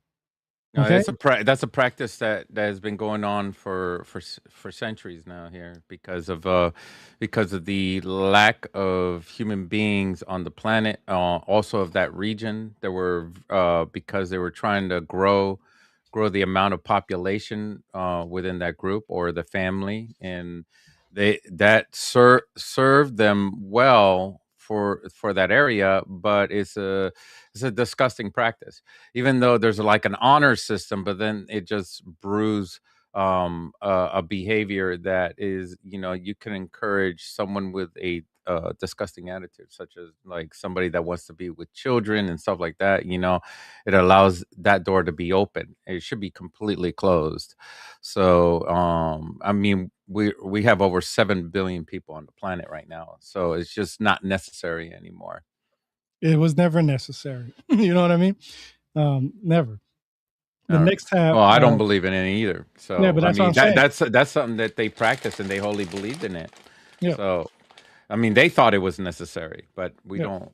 I don't believe in I'm, the I'm, I'm, necessity. I'm, I don't believe so either. I'm right there with you, bro. The next tab is whatever God comes to you is from God, and whatever harms comes to you is from yourself. And we sent you, prophet, as a messenger to humankind. God suffices as witness. So we know this is what I don't understand. And we got a lot of tabs that we got to go over in the next almost hour and a half. So I'm trying to make this quick. Um, we live in 2026 right now. Will there ever be a prophet in the future? A lot of people won't even take to that. You could be speaking to a prophet right now in your everyday life, or a messenger from God in your everyday life, and won't even know it. Um, what happened? Something just happened. I'm streaming. Oh no, I see two screens. Something else popped up on my screen. Hi, there we go. Something else. Oh, Now, when you did that, it just oh, well, I shared the screen with Instagram, so oh, okay. it comes up as a as No. that's pretty cool that it shows up as a portrait. You seen that? Yeah, I see Yeah, I it was like, right now. I never noticed that. Yeah. Yeah, so it's our Um, first time. Well, but we're trying to cover we're trying to go wide on when we're streaming. So I stream on Twitch and on Instagram, and while he streams on the other platforms at the same time. yeah, So we're trying to spread out our streams a little bit, so that everybody else gets a chance to see the podcast. yeah. So what was I saying? Man, I forgot what I was saying now. I threw you off. Yeah, it threw me off. It probably threw everybody off. Anyway, I'll just go to the next tab. I'll think about it later. The Messiah, Jesus, son of Mary, was but a messenger of God. His word conveyed to Mary through his spirit. So believe in God and his messengers, and refrain from talk of Trinity. Restraint will be better for you. Uh, the In Christianity, there's a lot of talk about the Trinity, God, you know, and so on and so forth. So I want to say this real quick because this tab is very important to me.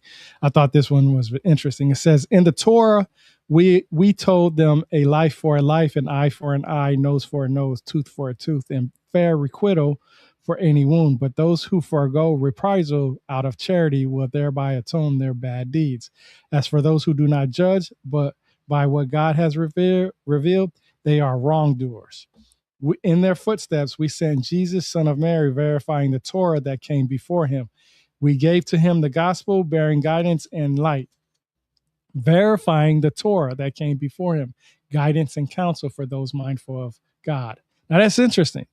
The Quran talks literally about the Torah, right? And what is the Old Testament? I mean, if you're Christian, you're going to read the Old Testament, right? Or do Yep. matter of fact, something that I do want to say, not all Christians read the Old Testament.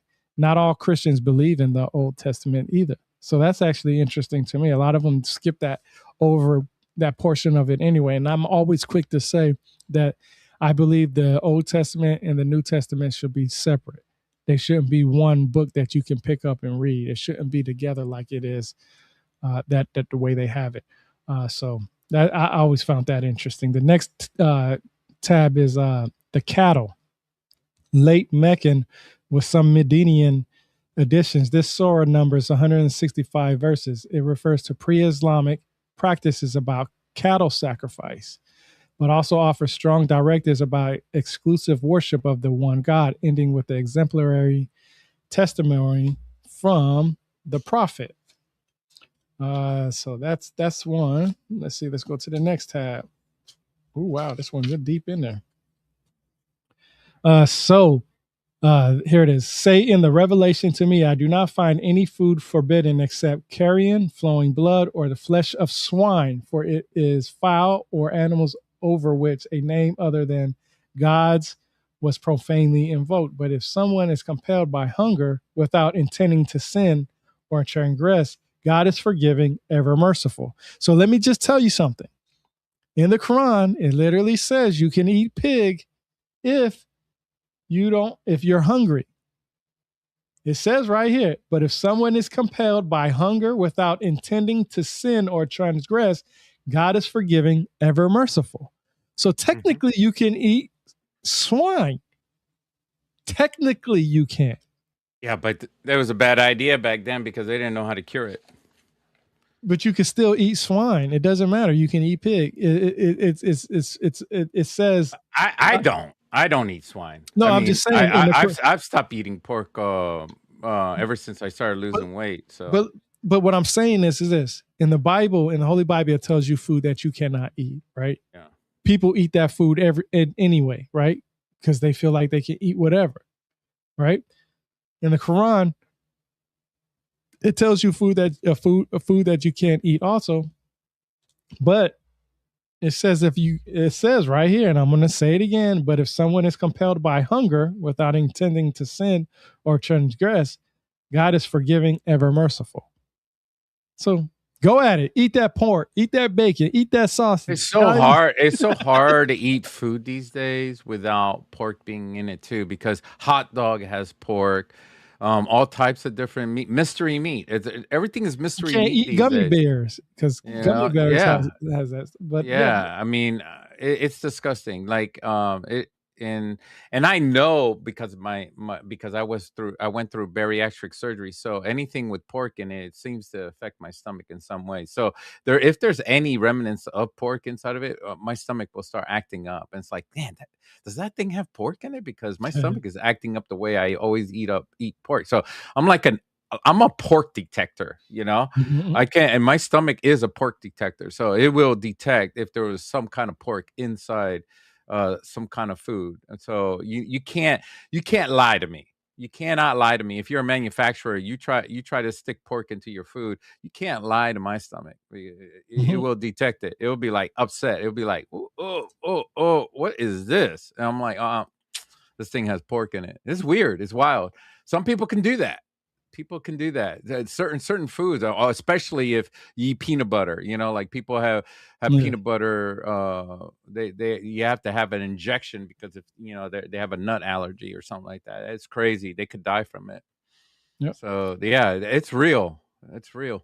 So the next tab I have is literally right under it. It says, "And for the Jews, we forbade every animal with claws, the fat of cows and sheep, except what is on their backs or in their entrails or attached to bones. This is how we requited them for their defiance, and we speak only the truth."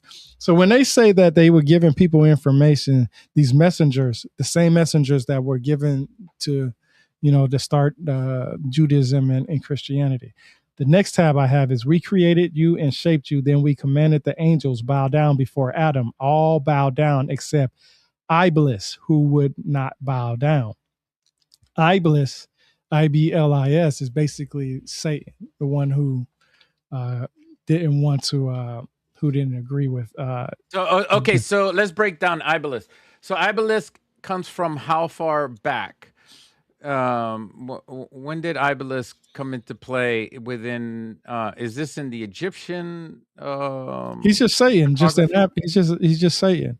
So you can go to anything yeah, that but in our human history, how far back is Iblis? Well, I go off of monotheistic religion, so I'm just going to say as far back as 2000 BC with Abraham, because he started the monotheistic religions. Okay. So what is before Abraham? See, this is important for Yeah, me to understand. that's what. Abraham was Sumerian, right? No, he was what Babylonian? he was Chaldean. Well, so there's a lot of Chaldean. argument. There's actually a lot of arguments exactly who he is. Matter of fact, it's funny because I've actually heard that he was Chaldean, Babylonian. Um, he was Akkadian. He was Sumerian. I don't. I don't even. I don't even know what other ones I heard, but I have an Oh, 18. because his hometown was in Ur, Yeah, in the Chaldeans. yeah. So, but this is the thing. I have an 1873 Bible, an original 1873 Bible. It says the Chaldeans, Babylonians, and Sumerians are one and the same. They were one and the same people. I've actually done a podcast. It was like one of my first episodes when I went live. Well, let's just bring it together because people didn't see that podcast probably, so they're brand new to it. So just you're gonna have to repeat yourself sometimes, No, and we're gonna go over that 1873 Bible yeah. again. It's actually in a dictionary part. It says it's You know what's a good idea? When the podcast is over, make sure you connect that old video to this video. That way people can review the older video. That way they have it as a reference because this is very educational. mhm. Yeah, we could do that. Yeah. We'll definitely do that. So the next tab I have is Adam, you and your spouse. There we go. Was I sounding low or was I good to go? No, you're good. You sound Okay. perfect, man. You sound All right. fantastic. Your voice is like sweet as honey, bro. I mean, everybody wants to hear you speak. Yeah. So it says, Adam, you and your spouse may live in the garden and eat wherever you will, but do not approach this tree, for you would be doing wrong. That's interesting because that's in the Bible. Then Satan whispered to them both so as to expose their shameful parts, which had been hidden from them, saying, your Lord forbade you to eat from this tree, only to stop you from becoming angels or immortals. That's interesting because that's literally what happened. They ate from the tree of knowledge and they no longer had the ability to live. They got kicked out. So the next tab, in response, the only thing his people could say was drive them out of your town. These people who are so chaste. So what is this going? This what's this reference to? Uh, this is yeah. All right, I don't know what that was referenced to. So we got. Oh, here we go. This must have been about Sodom and Gomorrah, because it says, Mm. "And we rained down upon them a rain of stones. Observe the fate of those who sin." So those are probably the brimstones. So yeah, that's what that was from.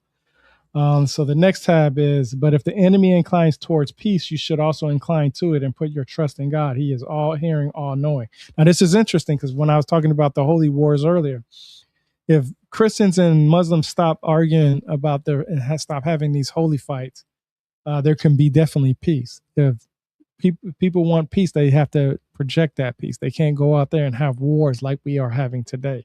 So as long as there's wars, these people are going to continue to fight for their belief no matter what, right? And a lot of people would say, well, uh, they're the ones that's starting this war and whatnot. But we also have to remember Christianity spread because of the way of war.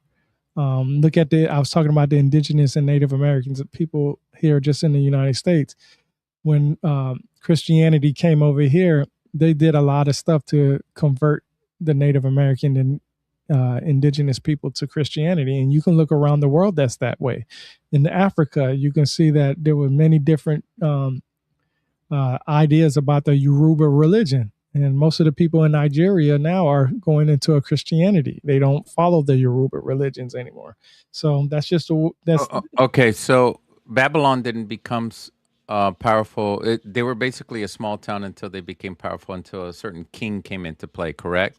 So before Babylon was the Mesopotamians, which was the Neo-Sumerian Empire. Am I correct on yep. that subject as well?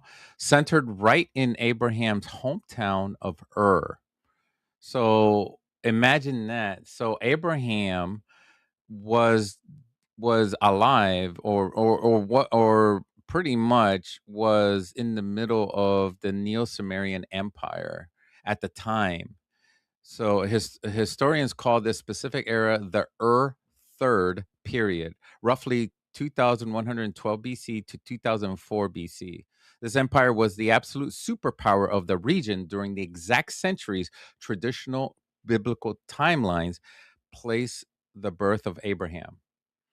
So, so everybody has a context of when, and where Abraham came from, and what time period. It's very important that we know these time periods so that we can place Abraham, and then it will give us an idea of when these historical and amazing books, these scriptures, let's not say books, scriptures, these holy books were written about, because these, when we write about somebody, we need to know what came before them and what came after them, and why were they so important in our human history. Because in our human history, we had certain things happen in between and throughout and even before that, and we need to break it down. Now we are no longer in between that time frame. We are Yeah. now beyond that. We're in 2026 and going Yeah. forward. So now we are the future. And now we can even see the past beyond that point, which is more than anything that anybody else, any other human can ever do, because we have technology with us. They didn't have the technology. They didn't have hard drives. They didn't have cloud systems or satellites or anything like that. So, they only had word of mouth, right? Yeah. Yeah. And papa and Yeah. That's what I'm papal saying. and all that That's stuff. what I'm saying is that. And the only people that had that ability were pretty much people that are the ones in the temple. Not the common people. Common people didn't have the rights to the Yeah. scriptures and all Yeah. that stuff. They had to listen to those people. You Hmm. couldn't touch that because Yeah. that's God's stuff. Hmm. You couldn't get close to the temple or anything unless you're one of the priests. Yeah. So that's another thing you got to think about. Today, anybody can touch the scripture. Yeah. You don't need to be a priest. You Hmm. don't need to be a priest of the temple. You can go anywhere and pick up the Quran. Back then, you couldn't pick up the Quran. You had to be a priest. Hmm. You had to be the priest, and you had to listen to the priest. So imagine that. Imagine that. So now you could do what a priest does. You could read the words that a priest had to read and tell you in their words, a human voice, and believe Hmm. that person. So look at what you have. Be grateful what you have, because now you can read it Yeah. and you can think for yourself and But believe it for yourself. a lot of people don't think for themselves. They read it and they get very emotional and they go off of that. That's I'm why I sorry was for talking being about. emotional. No, that's what That that. was deep. That was deep rooted for me. I'm No, it sorry makes for sense jumping out. because I that's jumped out of my skin in that one. people would really read it and they would take it and say, "Well, this is what I understand, and I don't care what you say after that." And I'm just like, at this point, if that's the case, then don't talk about it, because if you don't know, then you just don't know. If you do know, then you can speak about it. That's why I find it very interesting for me to have read the Bible, the many different versions, and the Quran itself. This is my favorite version only because it breaks it down for very simple for me. Like this tab right here says the Jews say Ezra is God's son, and the Christians say the Messiah is God's son. They say this with their own mouths, but are merely rehearsing what disbelievers before them said. May God confound them, how deluded they are. They take their rabbis and monks as lords, as well as the Messiah, son of Mary, besides the one God. Yet they were commanded to worship none but the one God. There is no God but him. Glorified he far above the partners they ascribe to him. So a lot of people believe that Jesus was a version of God in human form. A lot of people believe that God um, basically implanted himself in the physical form into Mary, and Mary birthed Jesus, which is the physical form of God. Not everybody believes that. That's why most Jews, I'm not going to say all, most Jews don't believe in Jesus being a Messiah. But a lot of people will say that Christianity was formed before the time of, when it started, because in the Old Testament, there is references to a Messiah coming. That's why I said earlier today, you can have a prophet or a Messiah in front of you and wouldn't even know it. People wouldn't believe it because they have this preconceived notion idea that Jesus is supposed to be this one person or this one factor. There's plenty of times when Jesus said he will bring a sword to a fight, basically in scriptures. I'll bring that up in a minute. But uh, to me, it's just interesting that we have these different ideas because of what people's beliefs are. People's beliefs, or people, well, their belief themselves is more important than the facts. So that, to me, that's just crazy. The next tab is: the Bedouin Arabs are the worst of any disbelief and hypocrisy, and the least likely to recognize the limits revealed by God to his messenger. God is all knowing, all wise. Some of the Bedouin Arabs consider what they spend in God's cause as a loss and wait for misfortune to befall you. It is on them that ill fortune shall fall. The next tab: there are others for whom God's decree is pending, whether he will punish them or turn to them. Relenting, God is all knowing, all wise. They make that known that God is all knowing, all wise. The next tab: God has made a trade with the believers, their lives and their wealth. For the gardens of paradise, they fight in the cause of God to kill and be killed. His promise is true in the Torah, the gospel, and the Quran. Okay? They say that. His promise is true in the Torah, the gospel, and the Quran. Who is truer to his promise than God? So rejoice in the name, in the trade you made.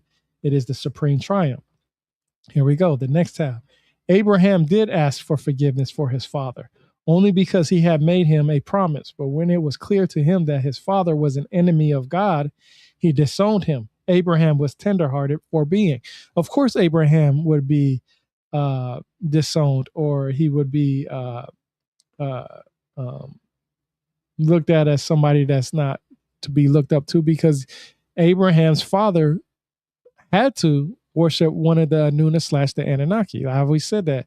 The Abraham's time frame is around the Anuna slash the Anunnaki time frame, but Abraham chose one God to worship.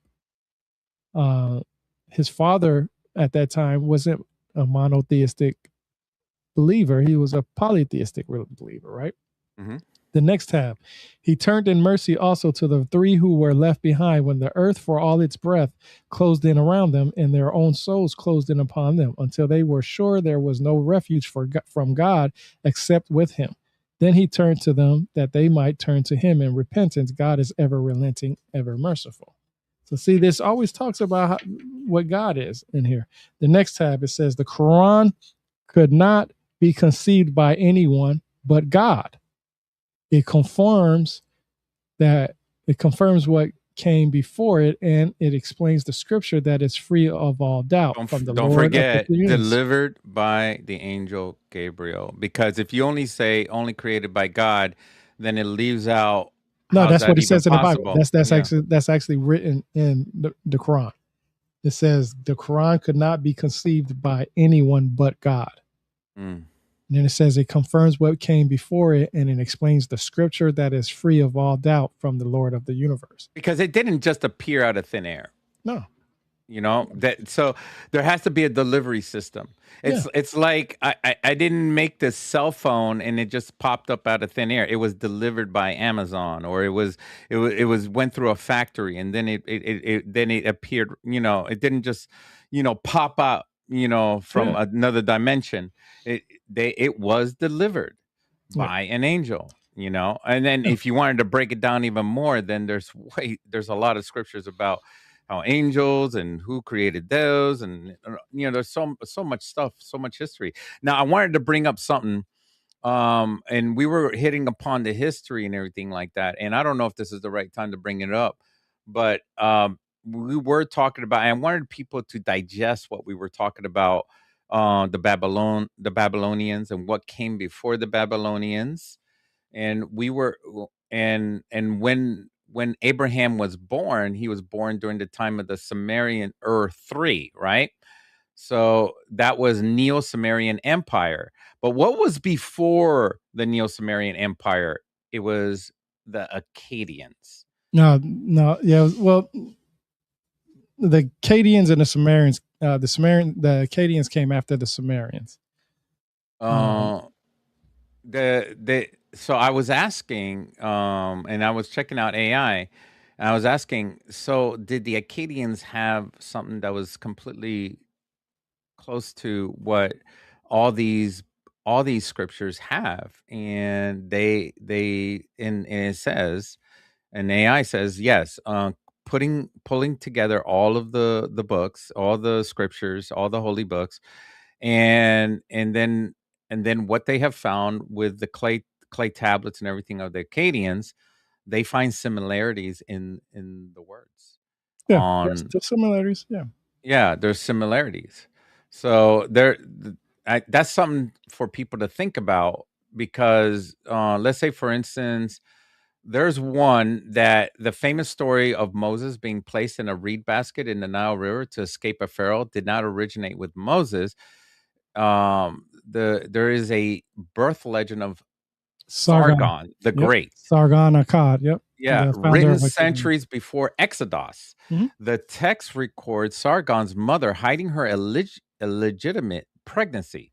She places Mhm. the baby Sargon in a basket made of Mhm. reeds, seals it with waterproof bitumen, and sets him adrift on the Euphrates River. Yep, He has Euphrates. floated Euphrates River, and he floated downstream, rescued by a royal gardener and Mhm. raised to eventually become the king. Mhm. So that itself, one has to think about: is it a separate story, or is it the same story? Now we're in the future, so we can take our beliefs and say, okay, that is a completely separate story. My beliefs are my belief, and you're not going to take away my own beliefs. That's not going to be the same story as my Moses Yeah, story is, because that's how I was raised and told. But remember, we only live to be 100 years of age, so we didn't live back then. And how is our belief to believe in something that we didn't live through? And just because it was handed down through generations, how are their beliefs to believe that if they didn't know the first belief? yeah. So if your belief was to believe whatever your parents were to made you believe in that, how you know that that belief isn't the real belief? They believed in that belief, but the other belief is just as evident. I mean, they're finding it. It's not like somebody planted it. It's just it exists. Mhm. So which one is real? Which one isn't? I don't know if it's. What do you think? What do you think, Rebirth? Is one more real than the other, or are they both the same, or could it be something? I mean, in your research, what do you My, think? my, first of all, I don't know who the hell would put a child in a basket floating down these rivers because there were supposed to be crocodiles in these rivers and I mean, the snakes and all child this was stuff. gonna die regardless. That's why they So probably did it.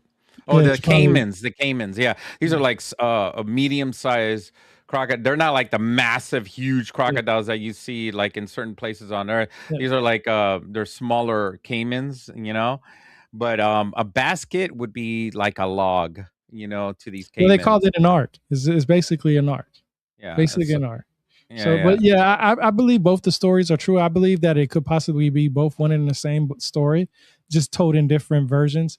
Somebody heard a story that's, let's say they heard it in Hebrew, and then somebody heard the story in Aramaic, and then they got two different.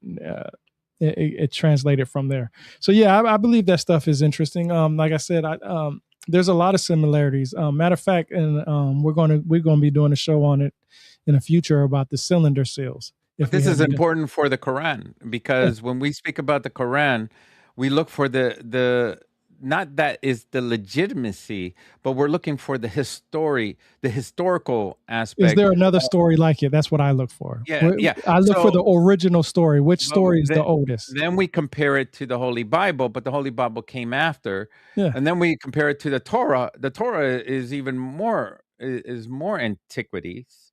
Yeah. It's older, but what's even more older than The the Torah? Sumerians, the Akkadians, the Babylonians, the Chaldeans, all these individuals before the Greeks. And then we have to ask ourselves, if somebody has said that this is the literal words of God brought down by angel Gabriel, we have to understand, who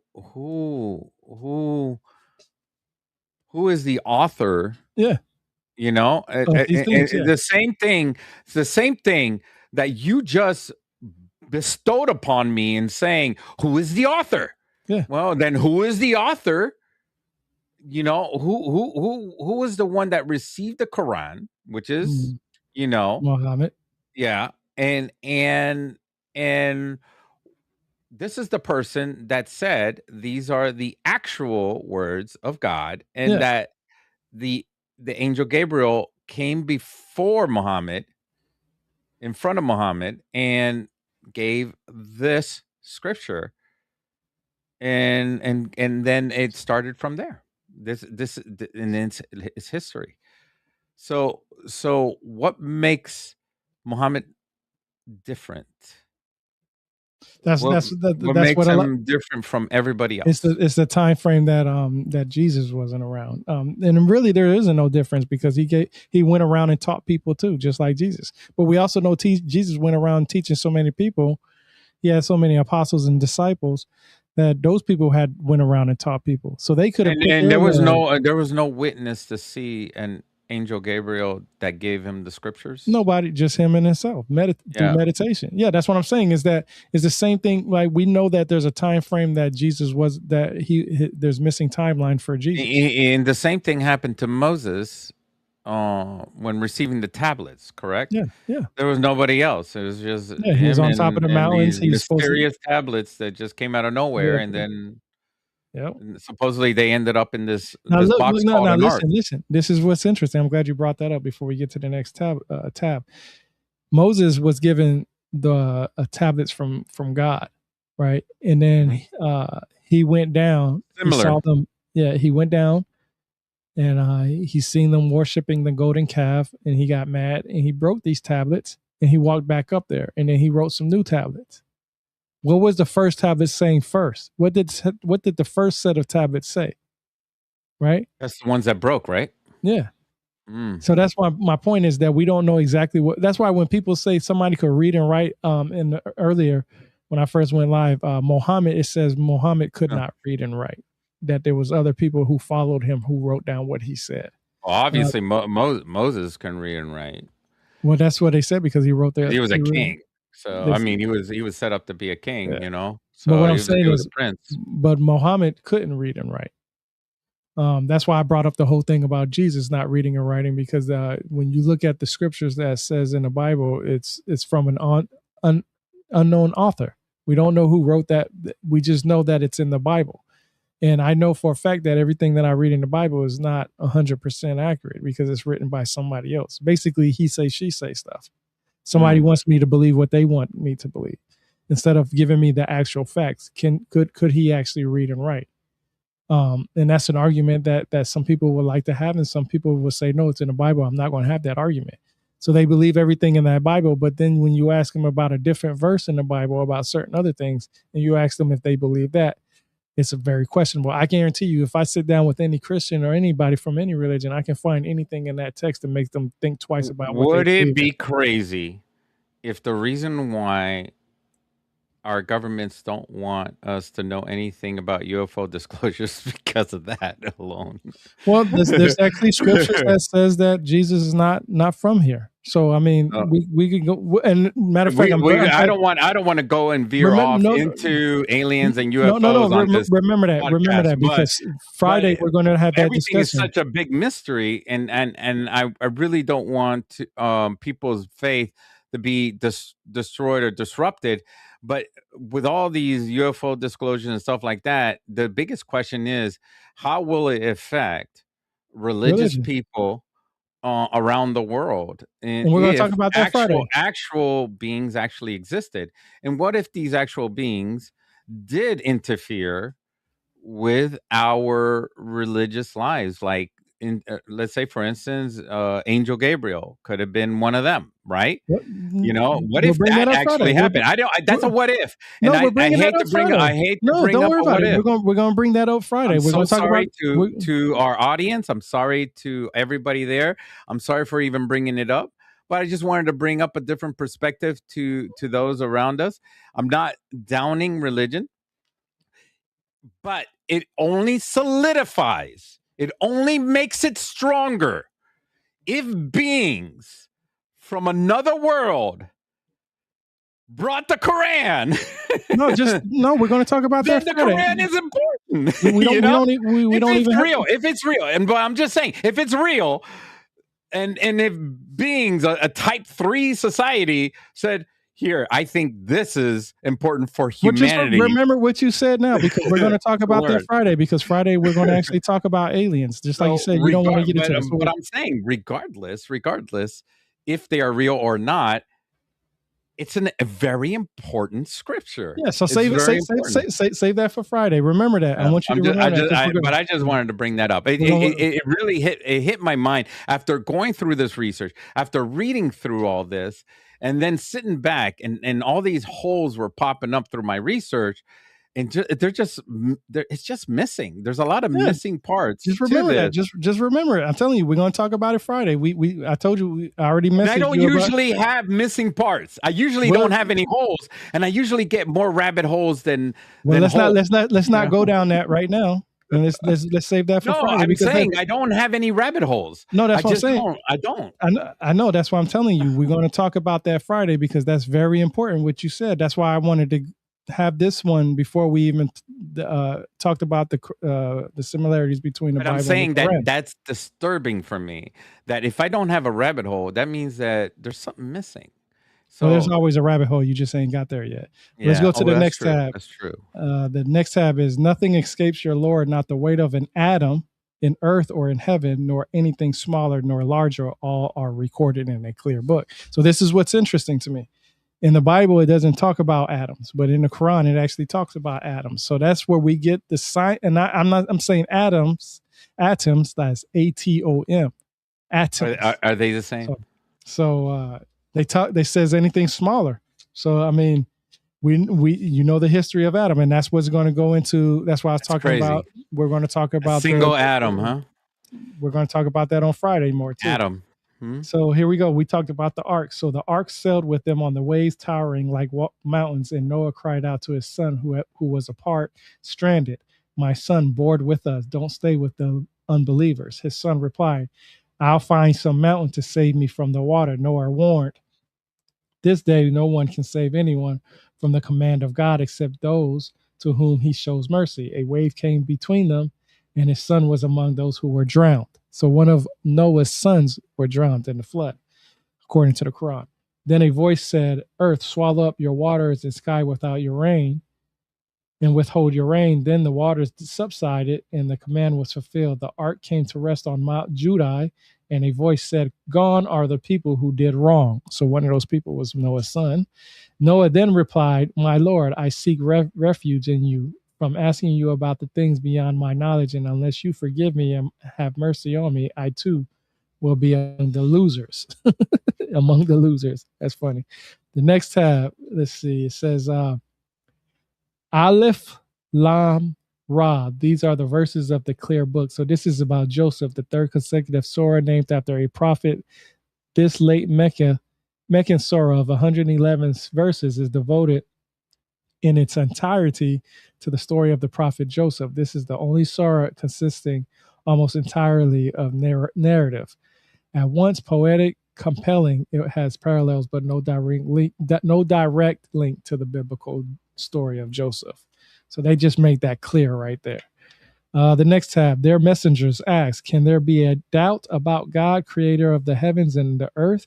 He calls you that he might forgive you for your sins and give you respite for a decreed time. They answered, You're just a human like us. You want to divert us from what our fathers worship. Bring us some clear sanction for this. So they was basically asking any messenger in that case to bring them facts for them having to change over from what their fathers believe. So basically, polytheistic religion uh, to a more of a monotheistic belief. The next tab, he created human beings from a tiny global, yet see how openly defiant they are. And then the next tab is God shows the right path, but some paths lead away from this. Had he wished, he would have guided you all. So basically, he can't guide everybody, is what they're saying, which I found that pretty interesting. They actually have a whole section of Surah 19 about Mary. It says a middle class or a middle Meccan Surah. This relates the birth of John and Jesus, highlighting their lives and missions as God's ordained prophets. Its 98 verses provide both comparison and contrast with biblical narratives in the Gospels of Matthew and Luke. Remarkably, it is the sole surah named after a woman, and Mary loom as the major female figure in the Quran. Her central role in the divine plan extolled in verses 16 through 33, and Jesus' role as God's servant, not his son, reinforced toward the end. So Mm. Jesus was a servant of God and not God himself. So that's interesting. But the Quran has a section for a woman, for Mary. The next tab is do not see we have sent devils against the unbelievers, inciting them to sin. So make no haste against them, for we are but counting their term. On the day we gather the God fearing to the all merciful as an assembly and drive the sinners to hell like thirsty cows to water. Interesting. That is Uh, interesting. yeah. Next tab. It says, the day you see that dreadful hour, every nursing mother shall forget her child, and every pregnant female miscarry her fetus, and you'll see people seeming to move in drunken stupor, though not drunk, so severe will be the wrath of God. So this is the Surah 22, the pilgrimage, which is basically both Meccan and Medinian. This surah totals 78 verses. They underscore the antiquity of the Hajj, right, going back to Abraham, but also herald the ubiquity of hope for all those who believe, while reinforcing the need to struggle and strive on behalf of truth. This surah acknowledges that God has assigned rites of worship for every people to perform. The prophet's duty is to remind them of their rights, but defer until they till the day of resurrection all matters on which they dispute him. So that's that. If you want to know more about that, that's the section you want to read. The next tab is about light. Surah 24, Medinian Surah number 64 verses, highlighted by the mystical verses, but also includes ethical mandates for slander and fornication, deriving from the rumor concerning the prophet's wife, Aisha, the obligation to be mindful of slaves, children, women, and blind. And the sick concludes this litany of divine signs with the reminder of God's surveillance and omniscience.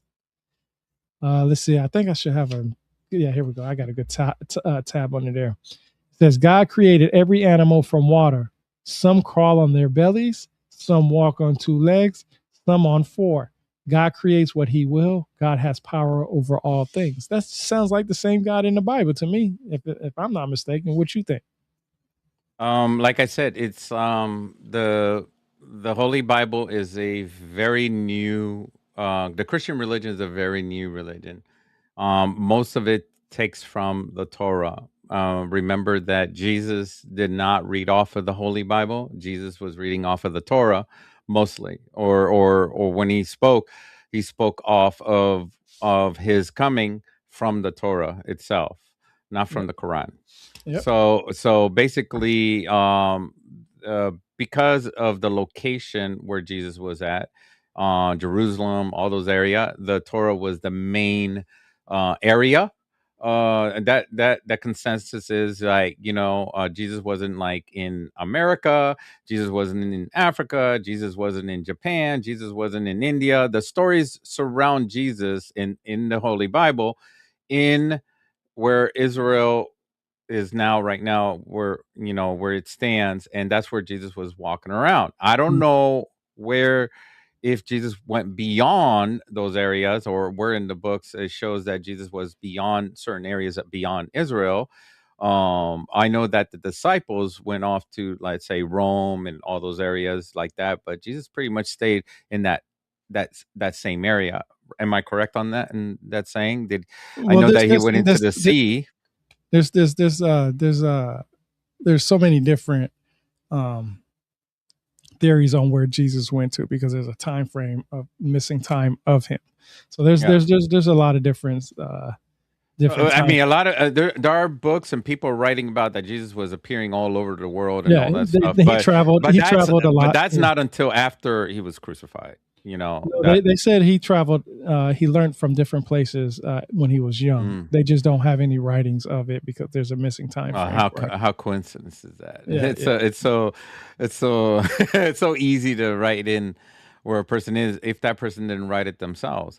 Now, if Jesus did, then that debunks what you just said, that Jesus doesn't know how to read or write. If he was Well, educated, it depends. then It depends obviously he on. was educated in many languages. Yeah, he was definitely educated in many languages, but as far as reading and writing, that's always going to be a hit and miss, because what I mean, they say that people today who graduate high school can't read and write, and but I mean, they can read a little bit. So it just depends on what they mean by that. The next tab is, and Solomon was David's heir. He said, people, we have been taught the speech of birds, and we have been endowed with all things in evident favor from God. And gathered before Solomon were his hosts Hey, now. of jinn and men and birds all arrayed in rows. What's interesting about that is that there are African tribes that can actually speak to birds, because these birds will help them find honey. I just wanted to point that out. That's the main reason why I tabbed that up. The next tab is, I'll punish him severely or execute him unless he brings me a clear reason for his absence. And this is just saying Solomon laughing as its speech, and said, my Lord, grant that I have strength to give thanks for your favor which you have bestowed on me and my parents, and grant that I may perform righteous deeds that please you, and bring me through your mercy to among your righteous servants. He inspected the birds and said, why do I not see the hoopoe? Is he absent? And he says, I'll punish him severely or execute him unless he brings me a clear reason for his absence. So that's the reason why he said that. The next tab is by the Byzantines. It says, a rare reference to the actual historical events. The title of this Middle Meccan Surah, numbering 60 verses, refers to the Byzantines or Greeks, who were enemies of the pre-Islamic Arabs and conquered by the new Muslim polity.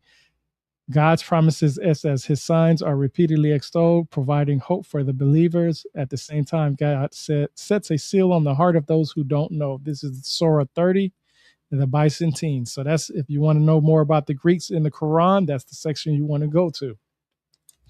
The next tab is about judgment, death, and disaster. And the tab that I have for that is, the unbelievers say that the hour shall never fall upon us. Tell them, no, it will befall you by my Lord, knower of the unseen, whom even an atom's weight cannot escape in the heavens or earth, nor anything smaller or greater, for all is recorded in a clear book.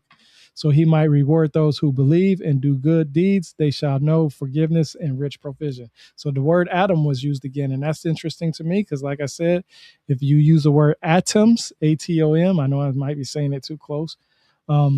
That's science right there. And I just found that interesting. There is a following that is used with that. There are people that are in the science community. In social sciences, they call the phenomenon study as syncretism, or scientific mythology, where people take ancient religious stories and reskin them using modern scientific concepts to find hidden in plain sight codes. Scientology is something like that. We could probably do a podcast over Scientology sometime, and we could work that in. But they take each character in the Holy Bible or in other religious texts, and they use them as decoding each person as like helium, iron, all different. Each person is considered a. They make up, like Adam is the proton, and Eve is the electron. So that's pretty much what they're Science in the working on. Quran. Yeah, Science in the Quran. and then Lucifer is considered the snake in Eden. So that would be considered the electromagnetic energy. The snake winding around the tree Yeah, is the interpreted Kundalini. as a wave like motion electricity, magnetism or the chemical bonding forces that hold atoms together. Yep. That's what these are Science. actually. This is not me making this up. This is what people have written about. These are like a group of people, like they make their own religion, Yeah. creating This this. is in the Quran. It's science in the Quran. I say it all the time, man. Yeah.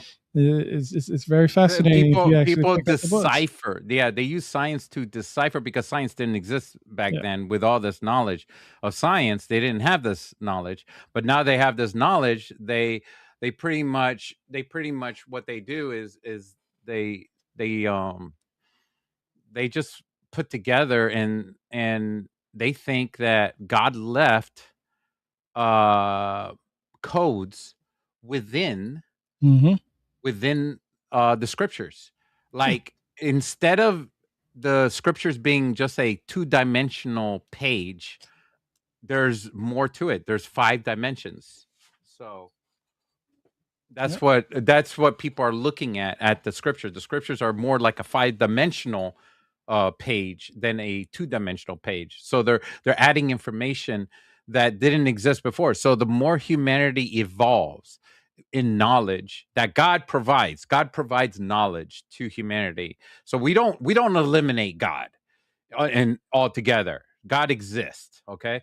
But God provides knowledge little by little throughout our growth, and then all of a sudden, when we get a little bit more knowledge, a little bit more knowledge, we start decoding and deciphering what these actual scriptures are, and not just for what they are meant to be. In the beginning, yeah, they meant to be this, and then there's people out there that says, man, there is more to these scriptures, and then they come out with more things about them. But I don't know much about these things. I would love to read more about it, and I would like to have a podcast that's separate about it. What do you guys think? I mean, the Yep. viewers, it's up to the viewers. I want the viewers I'm to gonna do tell it me if they anyway. want to hear about it. I'm gonna do it anyway. This next tab, these next tabs is pretty long, so I'm just gonna read it real quick. It says, "Have you seen the one who turns away, who gives a little, then holds back? Does he have knowledge of the unseen, so that he can see? Has he not been told of what the scrolls of Moses hold, and of Abraham who fulfilled his trust? That none shall bear the burdens of another, and that human can have only what they strive for, and that their striving will soon be seen. Then they will be rewarded for it with a full reward. And that final goal is your Lord. That is he who makes people laugh and cry.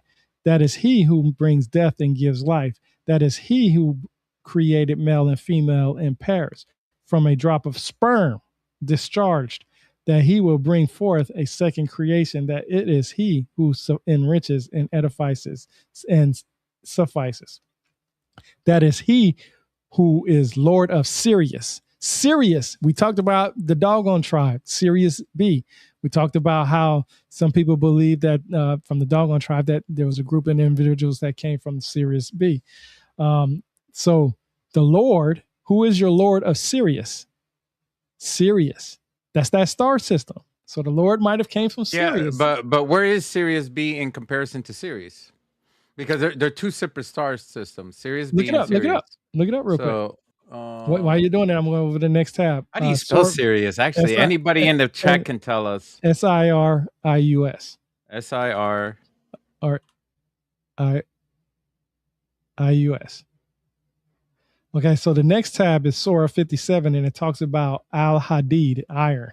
Only 29 verses. This early Medinian Surah takes its title from the mention of iron sent down to provide great strength and benefits for people, extolling the glory of God and his messenger. And it then separates the believers and hypocrites with disparate fates awaiting each, and appeal to the believers, race to gain forgiveness from your Lord. It concludes with praise for the earlier followers of Noah, Abraham, and Jesus, and emphasizes on the light as mark of God's guidance and forgiveness. I did a podcast before. Here's an interesting fact about Sirius A and Sirius B. They orbit each other. Yeah, they're close by. That's why I said look it up. And when you see these artists' rendition of two stars molding together and spinning around like two atoms spinning around opposing each other, they take that from this story. Like, they take it from this idea, but they're not really that close. They're actually very far apart Yeah, from they're each far other. apart, but they're closer than But the artists like to put them together. You know how yeah. artists like to put two pictures together and make it look really pretty. So, but yeah, they're so far apart that you can't just go, "Hey, Sirius A, what is it, Sirius B? Can I borrow some sugar?" Yeah, and throws it. No, you can't. It's so far apart that traveling between both sides is just impossible because that's how far apart they are. But the movement of them is like a dance. So they do move around each other, which is really cool. So yeah, so they're in the same system. It is Sirius, and there's Sirius A and Sirius B. There's been much debate about Sirius having intelligent life. There has been a lot of debate. So the next tab I have is Surah 59, The Gathering. It says a middle Medinian Surah. Its 24 verses stresses the gathering, hence the title, of a Jewish tribe that first supported, then opposed the prophet. So there was once a time that some Jewish people supported the Quran. I also mentioned earlier, you wasn't here, Moses married a Jewish woman. He had a Jewish wife. So obviously he had to understand the seriousness of Jewish religion and faith. The next tab I have is and we have adorned the lowest heaven with lamps, making them missiles against the devils, for whom we have prepared a torment of blazing. So that's interesting because of the simple fact that I already talked about the different heavens, and in the Quran it talks about 7 heavens, and in the Bible it talks about many different heavens also. The next tab is, and Noah said, "My Lord, don't leave a single one of the disbelievers on earth." So that goes back to the idea of the the flood. The next tab is Surah 72, the Jinn. Middle or late Meccan, this surah of 28 verses is unusual in that it addresses the Jinn as curious listeners, then converted believers. Its style is also unusual, with the first 15 verses directed to the prophet and then the remainder a string of dicta he addresses to the jinn. Now, that's interesting to me because some people look at jinn as evil individuals. Some people have actually said that to me. Jinn is basically, from what I understand, is no different than an angel. But the next tab, were they not at first a drop of ejected sperm that became clot? God created and shaped it. So in the Quran, they don't say God created humans from breath or from air or anything. In the Quran, they say that God created humans from sperm. Which one is more plausible, breathing life into somebody or creating life because of sperm? Well, both can be true at one time because it's CPR, right? Breathing into somebody's lungs and conducting CPR can bring somebody back to life. But we know that all humans are created by sperm. Bare minimum, science tells us that. So, but the Quran tells us that. So that's just very interesting that we get that from the Quran. Um, the next tab is let humans consider from what they were created from a drop of fluid. This is just continuing the new Torah. This is a new surah of 86 is under the night traveler. And I'll read it again. It says, let humans consider from what they were created, from a drop of fluid ejected, arising between the backbone and the ribs. God indeed has the power to bring it back to life. Bring it back to life would be, like I was just talking about, the CPR, breathing life into somebody. That's what the Bible says is in most cases. All right, so we're almost done with the book. So I'm just going to read the acknowledgments. It says, this translation represents a journey spanning some 10 years. Traveling on the path together, we have incurred profound depths to those who aided us in navigating it, sometimes arduous and steep terrain. We would both like to thank, and they thank a whole bunch of people, and so on and so forth. So 10 years. I brought that up again because this is 10 years worth of translation that I just read. Okay. I'm going to read some things in the glossary in the back of the book, because I know I said there was a glossary in the front. There's a glossary in the back that I want to read to people, and these are the last of the tabs that I want to read. It says Islam, submission. Muslim, one who submits to God. And it has to God in parentheses. See, and it tells you what verses to look up. That's why earlier When I read that Abraham was a Muslim, that is said in this book, is because Abraham submitted to God, one God. Islam just means submission to God. So when Christians submit to God, guess what? They're worshiping, in a way, Islam. That's just facts. Islam, it says in the glossary right here, submission slash Muslim, one who submits to God.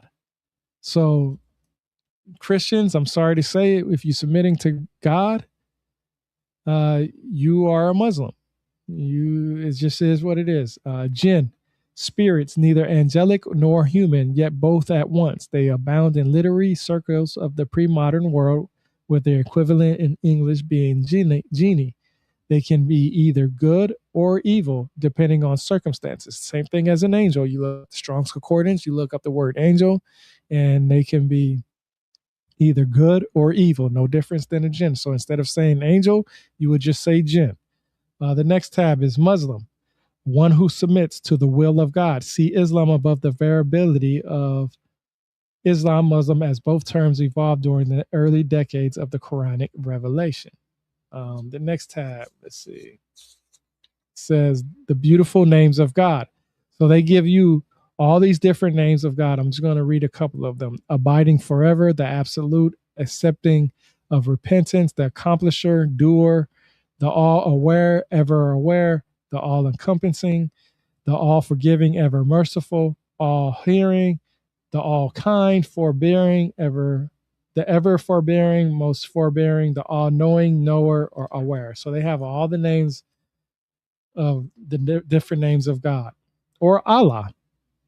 The next tab is the Arabic for universe is Alamin, literally the worlds or all worlds. It covers the spectrum of creations in the heavens and earth, land and sea, at the same time that it also includes other creatures who are not human. Both jinn and angels see multiple references in the Quran, especially Surah 55 on the jinn. The word universe is used here instead of worlds in order to convey that God's creation, while composed of many worlds and many levels of being, is ultimately a unity. So that's what the tab right there. The next tab is, in addition to the notion of single Satan, Shaitan, or Iblis, there are also multiple Satans or devils, like multiple jinn and angels, who can be and are seen to be part of Islamic cosmogony, acting in this world and the next. We're gonna have to go over on a podcast all the different angels that are created by God, We can do that. because I have a huge belief that God doesn't require physical materials to create heaven. I mean, that is a deep rooted belief that I have. God created angels to be the construct of heaven. Like angels are not living beings like you and I, like human beings. That angels were actually solely created by God as building blocks, which is wild. Is wild, you know. Like God doesn't consider them as like you and I. They're just actually useful, useful for God to build like a throne or the stool or vehicles. So angels are vehicles, doorways, things like that. So angels are like everlasting. I never heard of an angel ever dying. Have you? Yeah. And I'll bring that up Friday when we do that alien. There's been plenty of them that died. Plenty Well, of them. no. Well, who killed them? I'll tell Angels. you. Nah, it's the battle. It's the battle between good and evil. I'm Yeah, telling but you. I've never heard of a human ever killing an angel. Have Well, you? yeah, messenger. The angels are nothing but messengers. Think about that. They're I mean, nothing but messengers. I know that in Sodom and Gomorrah they captured angels. But see, And you're not listening. Angel just means messenger. oh, Anybody can be a messenger. It doesn't have to be what some people believe as coming from outer space. That's why we have that discussion on aliens, because this is important, because anybody can be an angel. Anybody.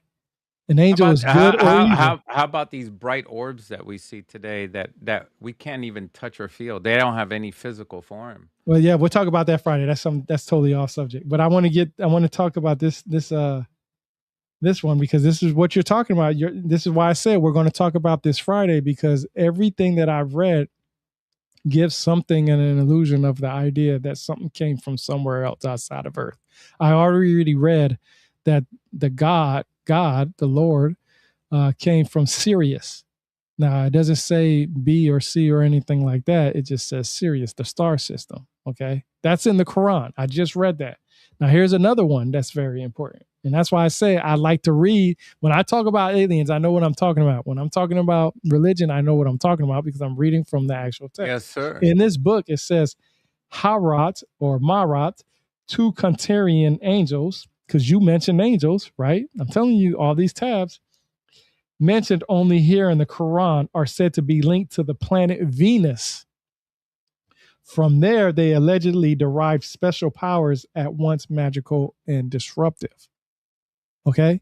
So these angels, in my eyes, when I read this, they can't have a link from Venus. Now, their powers come out and about because of the simple fact that Venus is seen in the sky at a certain time point in a certain part in the world, or did these angels come from Venus? That's an argument anybody can make. The point is that these angels have a relationship with Venus. That's my point.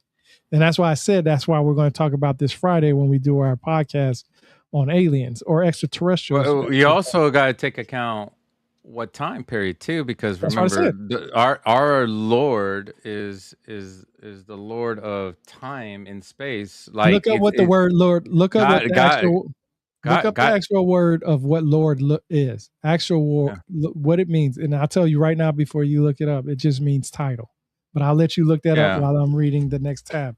The next tab is a classical Quranic commentary speaks of women in Mecca who would weave her yarn all day and then undo it. Also, there is a famous precedent for this strategy in Homer's Odyssey, where Odysseus' wife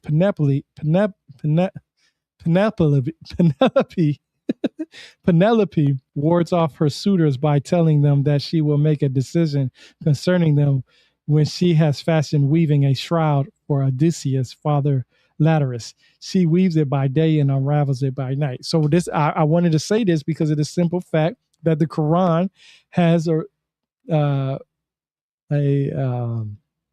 connection with Homer's Odyssey. Now, a lot of people ain't gonna like that. What you think? I have no comment on the subject. Quran has something with the Homer's Odyssey. And the new movie that's out right now. See, I always say this, if I wanted to grift people, if I wanted to be somebody that went viral on something like crazy, you know how many books I have that has a relationship with half the stuff that people are arguing about? How old is the Odyssey? Like what time frame? What time period? Depends would on you what it put the depends. Odyssey in? It depends on I mean, when it just was saying officially straight translated. out the Odyssey, you have to connect what part of the Quran and Odyssey and how does it connect with each other is very important for us to understand how they would function with each other. Yeah, that's what I'm saying. It just depends. It really just depends on who you who you want to go. Are you going off the actual written text that first was in, or are you going into translations, or are you going into oral Well, traditions? what we want to do is find a similarity to the Odyssey. You know, does it have a similarity? Because in reality, a lot of stories are similar because of some type of old mythological text. Not mythological, I wouldn't say. Some type of scripture written on a wall somewhere in ancient Greece. You know. Well, it goes back to the Mycenaean time frame. Mycenaeans are the people who came before the Greeks. You got different dates for it. Like I said, it could go anywhere from 1600 BC to 1100 BC. It can go into some people. I've read some people say the poems because I actually have my Twitter or X account up right now where I have Homer's book. I already. No, we didn't go over that yet. We'll go over that in the future. I have Homer's Iliad and Odyssey, and I have, I've made plenty of posts on my X account about it. But you can go to dates from 8th century BC. So there's just different date. I don't like to give dates because everybody has a different date, and nobody can give you a factual date on any of this stuff. But what I wanted to point out was just the simple fact that in the Quran we have uh, where it talks about women weaving, and then Homer's Odyssey, it brings that into part. So I don't know why they put that in there, but it's just interesting that there's a connection between the two, to me at least. The next tab is the distinction between prophet and messenger is based on function. While prophets were divinely inspired and taught what had already been revealed, messengers brought forth a new scripture from God. Therefore, every messenger was a prophet, but not every prophet was a messenger. Hence, Moses was a messenger since he received the Torah, as was David since he received the Psalms, and Jesus also since he conveyed the Gospels. In contrast, Abraham, Solomon, and Idris were prophets but not messengers. Ishmael is the exception. While not bringing a book, he is lauded as both prophet and messenger. So they give you a description of the difference between prophet and messenger. And the last tab that I have on here is this is what's very, very, very, very, very interesting. And this is what I was talking about, polytheism and monotheism.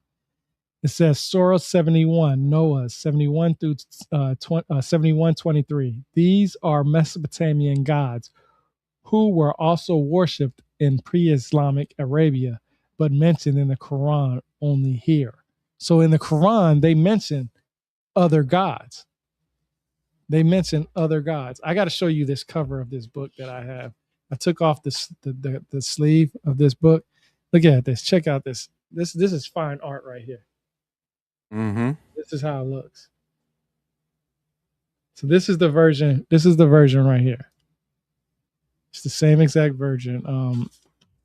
I gotta say, I've learned a lot reading this Bible. I don't see any differences in the Holy Bible and the Quran. The only difference that I see in them is that the Quran says things or words things differently than the Holy Bible, but they pretty much about say the same thing. Well, I'm not gonna say the same thing, but they hint towards the same thing. God is all knowing. God is all powerful. God created this. You And God follow. is time and space, Yeah, because he's God everything. God is not only in this time frame, but also in the past, present, and future at the same time. Meaning that we try to humanize God and thinking that God is like us, but in reality, God is beyond our even under our understanding. And that's the Yeah. important thing that we have to think about, that we cannot humanize God and think God is like us at all.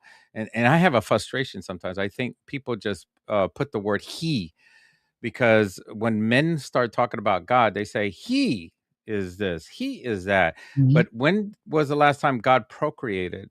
And when did he find a girlfriend or and married a wife and had a child? We're going to go over that too. And that wife had a baby, and Well, then and he was considered a he, and that was a she. God no, is not I can human. answer that right now for you because I Yeah. actually have a book that was written in No, but 1920. we're the ones who applied the he, though. That's what I'm trying to say. No, and I'm gonna God tell you didn't. what. No, God never I'm applied gonna tell he you. to himself. I'm gonna tell you. I'm gonna tell you. I'm gonna tell you. So I have these books from like 16 something. It was Mary. It was written by Even Mary I of. just said it. I think it was Mary of Agreda. I think that's her. Yeah, is Mary of Agreda. It's called The City of God, and it was supposed to be this nun who got visions from the Virgin Mary herself, and she was to write down everything down that the Virgin Mary told her.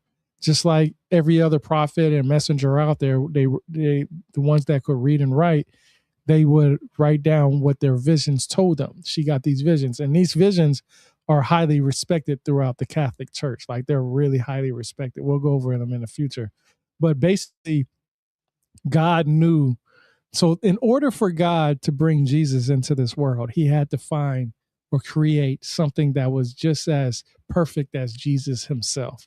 You can't bring perfection from imperfection, basically, is what it says in the book. So God created Mary knowing exactly who she was, who she was going to represent, how she was going to be represented in this world. And she was going to be perfect. That's why the Catholic Church worships her the way they do. And she was to bring God in his form to the physical form of Jesus. And it's basically, in order for that to happen, she had to be perfect. But after she passed away, she was to become God's wife. So it was supposed to be God, Jesus, and then the Virgin Mary. And that was who was to sit upon thrones. The books are called City of God by Mary of Agreda. It's an 8-part book.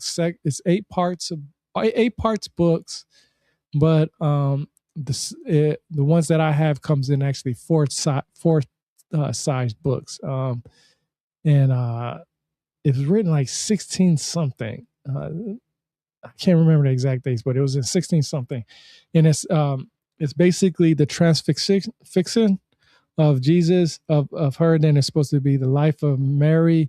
It's supposed to be the life of Jesus, and then the life afterwards. So we'll go over that because that's actually on the list that we're going to do soon. Well, But yeah, that was basically. I mean, I could throw a monkey wrench in the whole idea. I mean, I know it's written by somebody, but it's to me. I mean, God is beyond our understanding. I think God could have done anything, could even defied or even taken away our ideas of what a woman and a man is, Yeah, and just changed everything. yeah, Could yeah. I it agree. could have flipped the script Yeah, completely. It was a 50-50 chance. It could have been a woman that was born, not a man, you know? yeah. I So, mean, we. That's why I said these religious texts, they're written by men. mhm. There's actually a Bible out there that's Because that that has was their women. rule. That was their Yeah, rule. That was yeah. men's rules, that they say, hey, to be a priest, not a priestess, they were But defined by, they actually had priestesses back yeah, then. They but had were they able they to write weren't. stuff? Yeah, they were able to write. It wasn't as common as men. I don't know how But many priestesses that I read from. we'll let's go over let's it. let's look for scriptures written by I priestesses. have a whole Bible on I it. I really I really want to find some priestesses writings. There's a They're woman's so hard to Bible. find. No, there's a woman's Bible out there. You can go out there right now and buy you the women's That's version of the so Bible. modern sounding, No, though. that's all the women that weren't included in the Bible as far as Not included? yeah. Oh my gosh. We need to hear about this one. Yeah, I Okay. got a Bible on that. I got a Bible on On that. another podcast, we're going to be hitting upon that. That is crazy. Yeah, we'll go over that. The We got a missing list. women of the Bible. That is Yeah. going to be the title of the century. That is going to be insane. Everybody's going to be like, what? That is, Gen Z is going to have a fun Yeah, time with that one. they got a lot of books in there. I got the Bible. I'll have to I'll grab it and take a picture of it later and post it because I'm out there. I gotta go in like 12 minutes. Okay. But Me too. I got to head out too. and Friday night around 9 p.m. me and you are going to do our live on aliens. Now we've already did what I learned from reading this book. On our extraterrestrials. Yep. Yeah, aliens extraterrestrial. That's what we're going to talk about. And I want you to remember all the stuff that you talked about Jesus because I have scriptures out there from the Holy Bible that I will talks try about to Jesus. remember. I have to go over the video again. No, I took notes But already. I already sent you a bunch of research that I was doing in the middle of this podcast. I do a lot of research. I have like 3 pages of research going on at the same time. That's why you guys see me moving my head all over the place. And Here we I go. send a bunch of stuff over to Rebirth at the same time. Here is John, and we'll end in the podcast with this. In John 8:23, it says, "You are from below, I am from above. You are from of this world, I am not of this world." So when people read that in a sense of extraterrestrial alien, that means Jesus came from somewhere other than But in And that, defense of the people that believe that the devil is active, that can also be a ruse that the devil is trying to come across like the extraterrestrial. That way we could believe in extraterrestrials. So yep, we have to be very careful in what we believe in. yep. So there we go. I put it right there. So for everybody to read it, it's just I just want to make sure that I got the sources for it. So yeah, we're gonna Friday. We're gonna do our podcast around 8-9 p.m. We're going to talk about that offline to verify what time we're going to do that. But it's going to be about aliens and extraterrestrials. And let me do this real quick before I close out because the next Now remember, people, that we do not have a hard belief of everything that we talk about. We just share about the information that we gather, and we want you, the believers, or the people that have information, to share with us in our X and in Facebook and all throughout underneath and YouTube, and share with what you believe and what you want to share about your experiences, and also come onto our podcast as a guest as well. So if you do have something, just go ahead and share with us, and we would right. love to hear from you. Yep. So the next book we're going to do, it'll be next week. Oh, if you have a book, that's even better. Yeah, If you guys have a book, we would like to see if it's a bestseller or not, or if there's a book that nobody knows about. We love to read it and bring it up into our podcast as well. Right So on. So the next book is going to be called The Cylinder Seals, Western Asia by William Hayes Ward. This is where I want to tell you exactly how they built the pyramids and cut granite. I actually went over that on X earlier.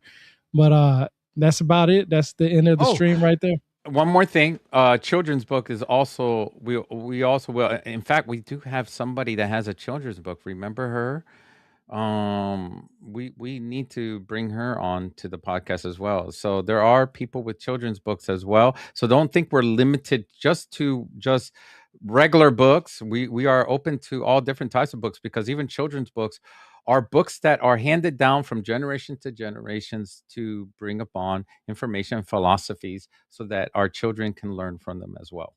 Right on, right on. So, like we always say, Fat Jesus, what is it? Knowledge is power. Knowledge is power. Got a little hype now, can I let it die down? I remember days in the trench. Time to go hard in, time to go all in, time to get my all to this shit. Panamera maxed out, first class flights out, Atlantic to Pacific, yeah, it's lit. Man, that was